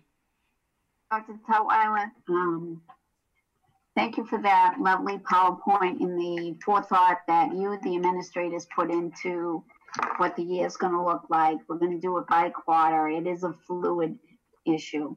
But my hand had to go up when I heard about DESE having us do MCAS. To me, my question to DESE is, why do we give the test in the first place? Isn't that just to measure the curriculum? Well, if we're supposed to be measuring our curriculum, and we've been behind the 8 ball because of this pandemic for 4 months, and we're turning all our school district on remote learning, and every administrator has worked with our teachers, and our teachers are working with our students and our parents so that our children can get some essence of the curriculum. What are they measuring? They're not measuring our actual curriculum. They're not really looking in to see where we are in Lynn. If they want to see where we are in Lynn, just look at the red and just look at us learning remotely. This really angers me, obviously. It's like futile, because I know as a professional teacher that I would have to stop in March and I would have to review to give that test. What are we reviewing? We're stopping our teaching for almost 3 months. So can you relay my disappointment to the DESE head? It's not Driscoll. I have no idea what's his name. What is his name? Riley. And ask him, what are we actually measuring? What is this test for? That's what I want to know. Your school committee member wants to know, what are you truly measuring? If members show how poor we are, then let them show how poor we are. We're dirt poor. But this is ridiculous. They're going to stop our education. And I had to just let it all out, Dr. Tutwiler. I'm done. Dr. Tutwiler, then Member Satterwhite. I completely empathize with your anger, with your disappointment, and with your, the degree to which you're puzzled as to why anyone would think this is a good idea. In fairness to the commissioner, though, it's out of his hands. This is really a statute-driven thing. If you recall last spring when a decision was made to to postpone or to, do away with the MCAS for the remainder of the year, that came first from the federal government, then from the state government, and then the commissioner was just the mouthpiece. And so, as I think you all know, I am the co-chair of the Urban Superintendent Network, and the commissioner will be in I believe our December meeting. And I know that there will be a unified voice around how bad this is going to be, but it is not entirely up to him. So I just want to be clear about that. Thank you. It must be up to him. I will tell him that you said. Well, if it's Betsy, it's Betsy. And we all know she's not an educator. Well, I'll tell you what, it just so happens that our esteemed administrator of special education has a meeting with Betsy DeVos's team, and I think that meeting is about compensatory time. She's on the call; she can keep me honest, but we're going to give her a script to share with them about our disappointment about some of the decisions that are being made. Thank you very much. That made my day. Member Satterwhite? Dr. Tola, I just want a clarification that you said that in your plans there may be a period where our school nurses will be doing rapid COVID testing? I didn't say that. I said that first, that this is about to enter a pilot phase sponsored by the Department of Elementary and Secondary Education. In their proposal, and I was on the call yesterday, the administration of that assessment or that testing is done locally. There's not, does not involve a, community health organization. It needs to be done by, trained folk at the school department level. But this is not, this is something that we're interested in and trying to learn more about, but I didn't say definitively that's what we were going to do. Okay. I would definitely seek input from our school nurses if that is the direction we're headed. Yeah. Because if it's risky. If a student has if we believe a student has the flu, they don't do rapid flu testing. They send them to the doctor. There's very limited things that our school nurses do, and it's to keep the student safe and the nurse safe. So that's all I can think about when you said it. I was like, wait, we don't flu test. If we think someone has the flu, we send them to their primary care. So maybe talking to Lynn Community Health Center about possibly doing like a weekly a site visit where they do rapid testing for students or something like that could be more helpful, because I don't see that aspect, especially with the number of nurses we have. Where on your list we lost two, Megan and Maria. So just to be clear, Attorney Satterwhite, you're going to get me in trouble here. I didn't say that that's the direction necessarily that we were going, and our director of nursing was on the call with me. It is purely an exploratory thing at this point. Okay, that's just my input because I heard something to that extent. Okay, thank you. Member Nicholson. Thank you. Just a couple more points quickly. First, we talked a lot about the tremendous planning and foresight that goes into a lot of this from the public health perspective, about the testing and the PPE and the air quality, and then educationally, pedagogically. Some of the really key considerations for how to make this work that also require a lot of planning and lead time, I think, are going to be for how it affects the schedules of our staff, particularly if we're asking certain personnel to come in more frequently, and the implications that can have for child care, for the care of others that are dealing with them. And some of those things take long lead time and can also have imaginative solutions. And I know, when we talked earlier tonight about the importance of the HR function and how key that is to sort of steadying the district. But I just wanted to point that out, that I think those conversations should be happening now about what the impact these proposals would be on the lives of those staff. And then the sort of more question I had was one of the things that I think came up a lot, particularly in the very beginning of the conversation in August about what the plan was going to be, when we were hoping to be able to bring some special education students back, was why is it safe for some special education students to be in, and therefore for some special education educators to be there, and not safe for the rest of the students to be there? And I know there's an answer to that, but I think that's a really important question. It's related to the point earlier about, why is 300 the right number? Why is 500 too many? Why is 200 not enough? Why is that the right number? So part of it had to do, and the Department of Elementary and Secondary Education has identified tiers of groups of special education students as being the most negatively impacted by the quarantine last spring. And within each tier, there are additional tiers of of impact.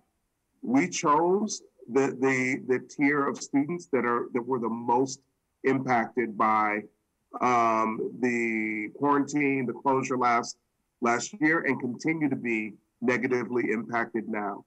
And that number for special education is 236. And another factor for consideration was, we wanted to add every possible safety consideration. And so in talking with Lynn Community Health, if we were having 3,000 students come back, it would be impossible for any sort of voluntary regular testing protocol. A more manageable number is fewer than 500. And so, just by happenstance, that tier of students, special education students, along with the SLIFE students, falls underneath that number. And listen, I need to say that, I get, as I know you do, I get a lot of email from families. I get a lot of phone calls, and we have these conversations about, I just got one the other day where it's not even a parent of a special education student saying, I live in this part of town where the rates are not high, and I'm struggling to keep my kid, engaged and doing this work at home. I hear that, and I feel that, and I know that that's hard. None of this is easy. But at a certain point, we have to make decisions around, are there groups of students who are getting nothing, who attend at demonstrably lower rates than other students, who can't or don't sign on because they can't, whose participation on screen requires massive amounts of parent or guardian or family resources and time? And the answer to that is yes. And so we're prioritizing that group first. And I say that not at all marginalizing the experience and the challenges and the hurt felt by other students and families. I worry that part of the takeaway in this sort of proposal is that, like, you're having this group in, it's a small group, but there's not thought and care and concern about the other groups. Absolutely there is. As a matter of fact, this group that's proposed for in-person learning in January is largely the group, or in part the group that's receiving services through the learning support centers now. If they receive services during the day, we'd have another tier of another group of students receiving the after-school supports. These are the sorts of things. I mean, we're trying our best to open it up safely to as many students as possible, but we have to prioritize those who are, whose needs we struggle to meet the most.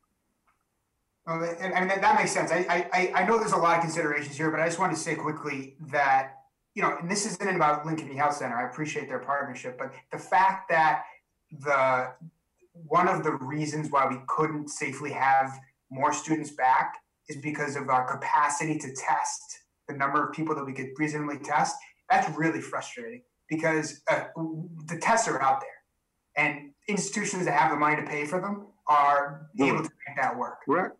And if the state was really serious about wanting to get cities like Lynn that have the most students back, we would be investing significantly more in that level of testing to allow us to do it. I completely agree with you, Attorney Nicholson. I mean, at the college level, there's and those that are providing in-person services, many, if not most, of them have a regular testing protocol. I happen to know that a number of private schools who have the resources to do so are providing a regular testing protocol and providing in-person services. I agree with you. Thank you. Other questions?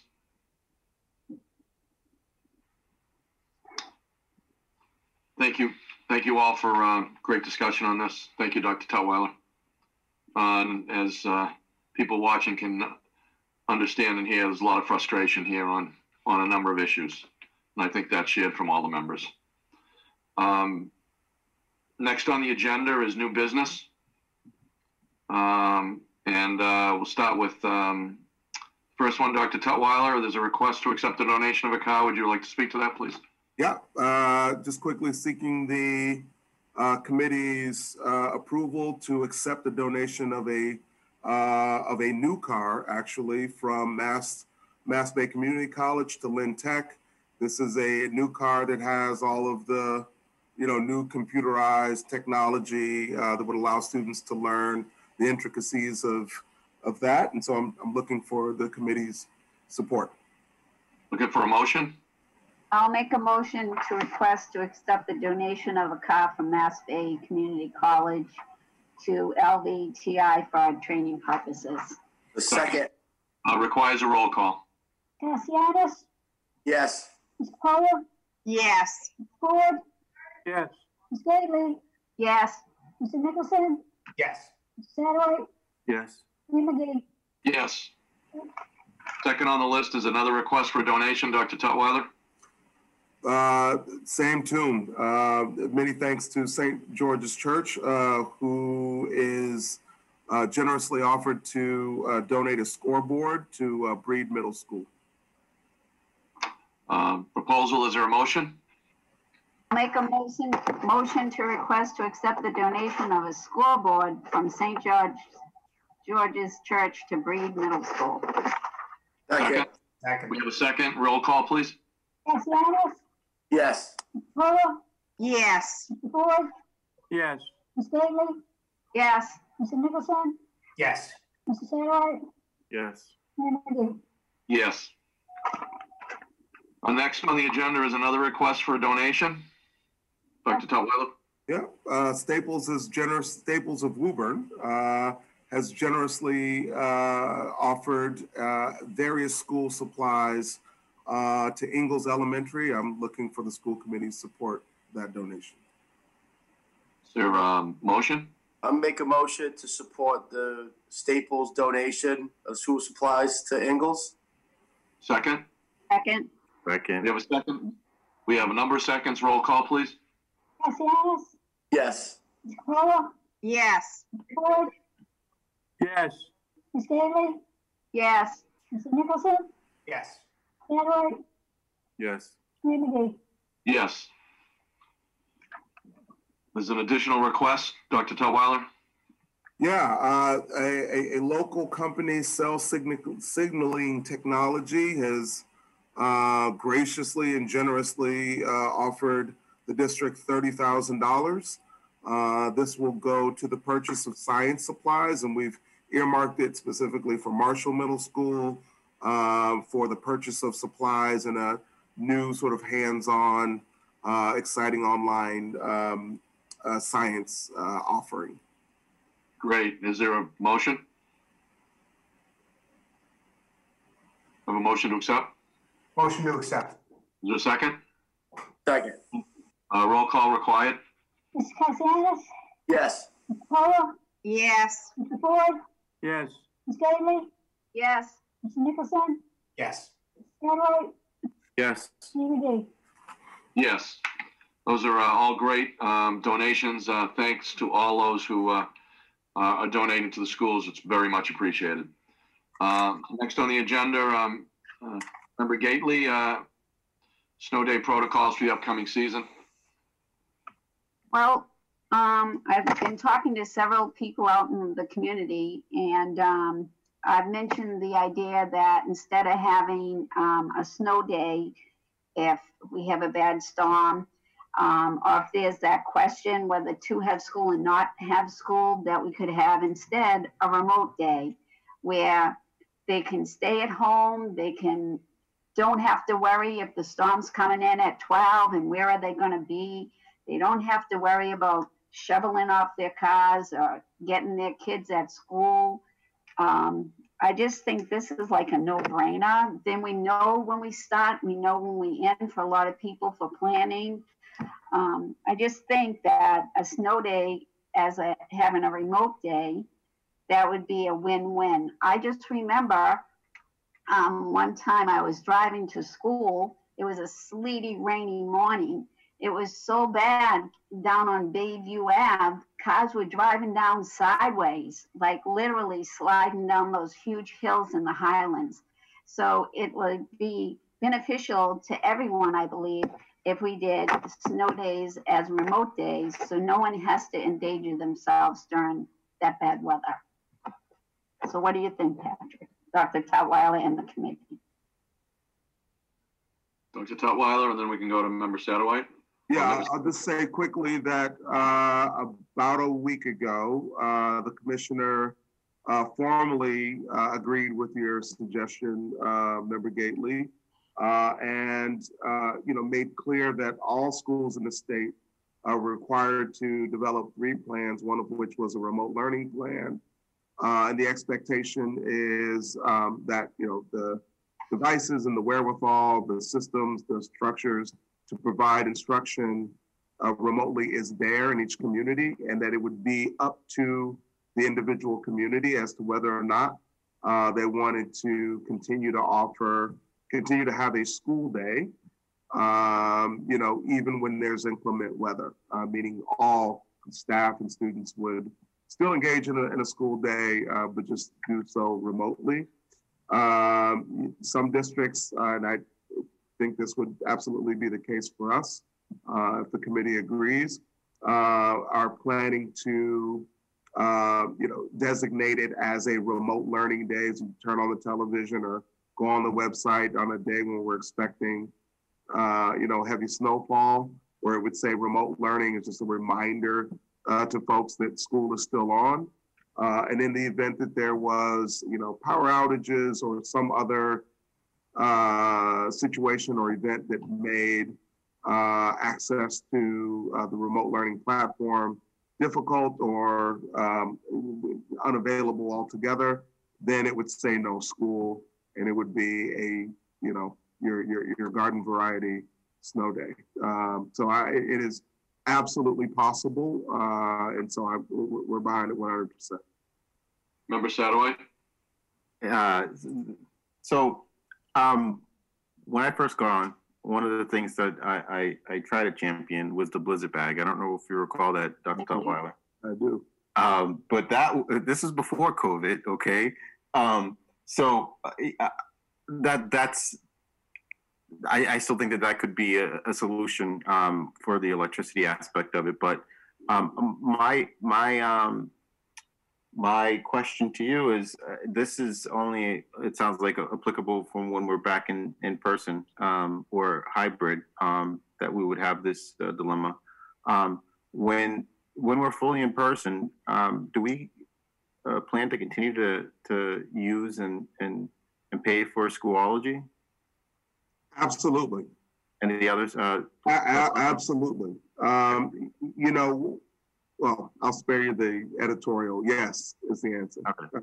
So that's good, because in a year or two, when hopefully we're over COVID, we'll still have the ability to work from home if need be. And I think it's good preparation. But again, that electricity thing, because it's already hampered our ability a couple times in the city. Mm-hmm. Someone crashed into a pole. How do you prepare that? Yeah. Cool. So that's where I think if we have some, and I think that we're pretty experienced with that, because in March, remember, we had to print like 1 million documents and hand it out because we didn't have all the laptops handed out. So there's some experience in both aspects now. One with technology, and two with the ability to get a large amount of printed forms to families. Agreed. If I could just speak to that, and maybe Jules was on the Zoom call with MAPC the other day, but the reality of remote in so many different ways, whether it be board meetings, commission meetings, school committees, council, the reality is that even when the pandemic is over, that the potential for utilizing the online opportunities to make sure that everyone has access to meetings that maybe wouldn't be able to get to, as well as probably changing the reality of the school year, will be pretty much the school year. It won't be a week or two towards July when we have these kind of options. So it's really, the kind of things we're learning through this pandemic are really adding, I think, positive and unique opportunities to do things we wouldn't have done otherwise. So it's, I think, great to move forward on this idea, and we will be out of the pandemic at some time, and these opportunities will definitely be sitting in front of us to do it and continue to make sure that things happen when there is a storm, or we're, except for the kids that are looking forward to those days off. It'll be an opportunity. Any other discussion on this? Thanks for bringing it up, Member Gately. It's a good discussion. We'll follow that up, I'm sure. Discussion, is there a motion to accept the recommendation of the Personnel Subcommittee? Motion to accept. Motion to accept. Is there a second? Second. Roll call required. Mr. Cassianis? Yes. Ms. Capola? Yes. Mr. Ford? Yes. Ms. Gately? Yes. Mr. Nicholson? Yes. Mr. Satterwhite? Yes. Mayor McGee? Yes. Thank you. Next on the agenda is request for executive session to discuss negotiations with non-union personnel. Is there a motion to go into executive session? Motion to go into executive session relative to negotiation with non-union personnel. Is there a second? Second. Requires a roll call? Mr. Cassianis? Yes. Ms. Capola?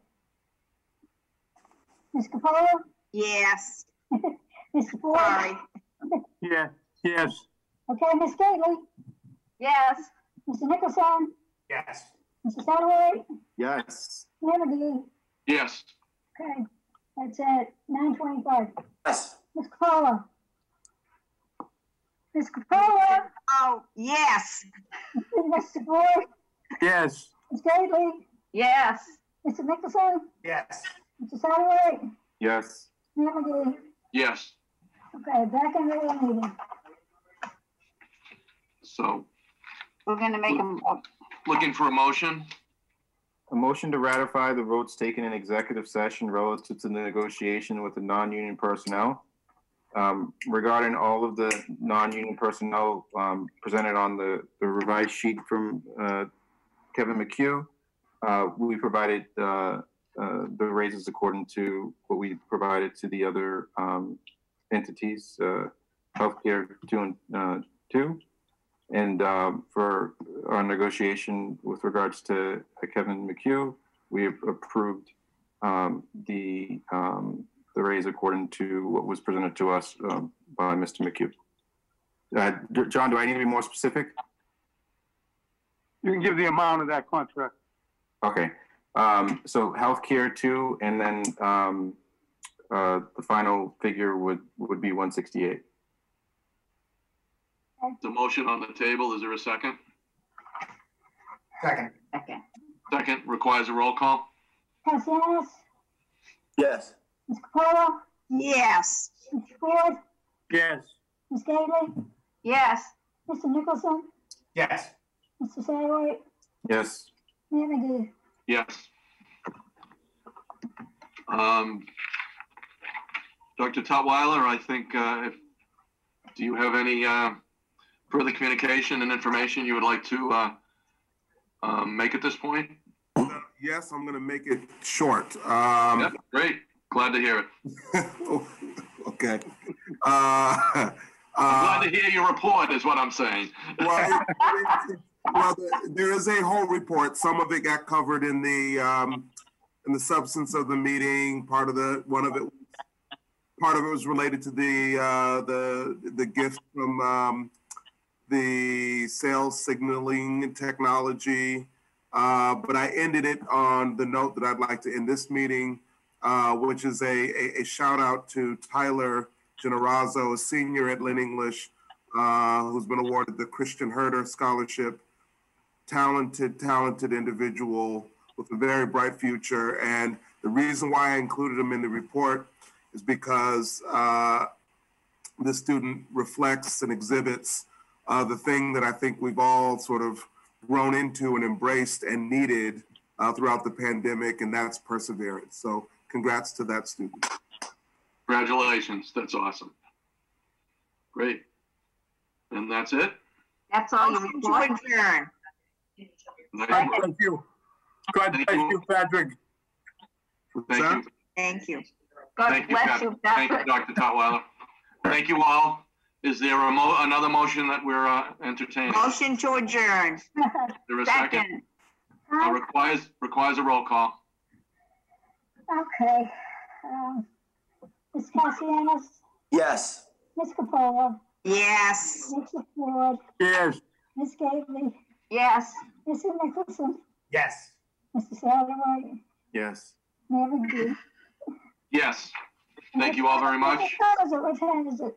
It's 10:37. Mayor McGee. Yes. Did you know Attorney McGloin?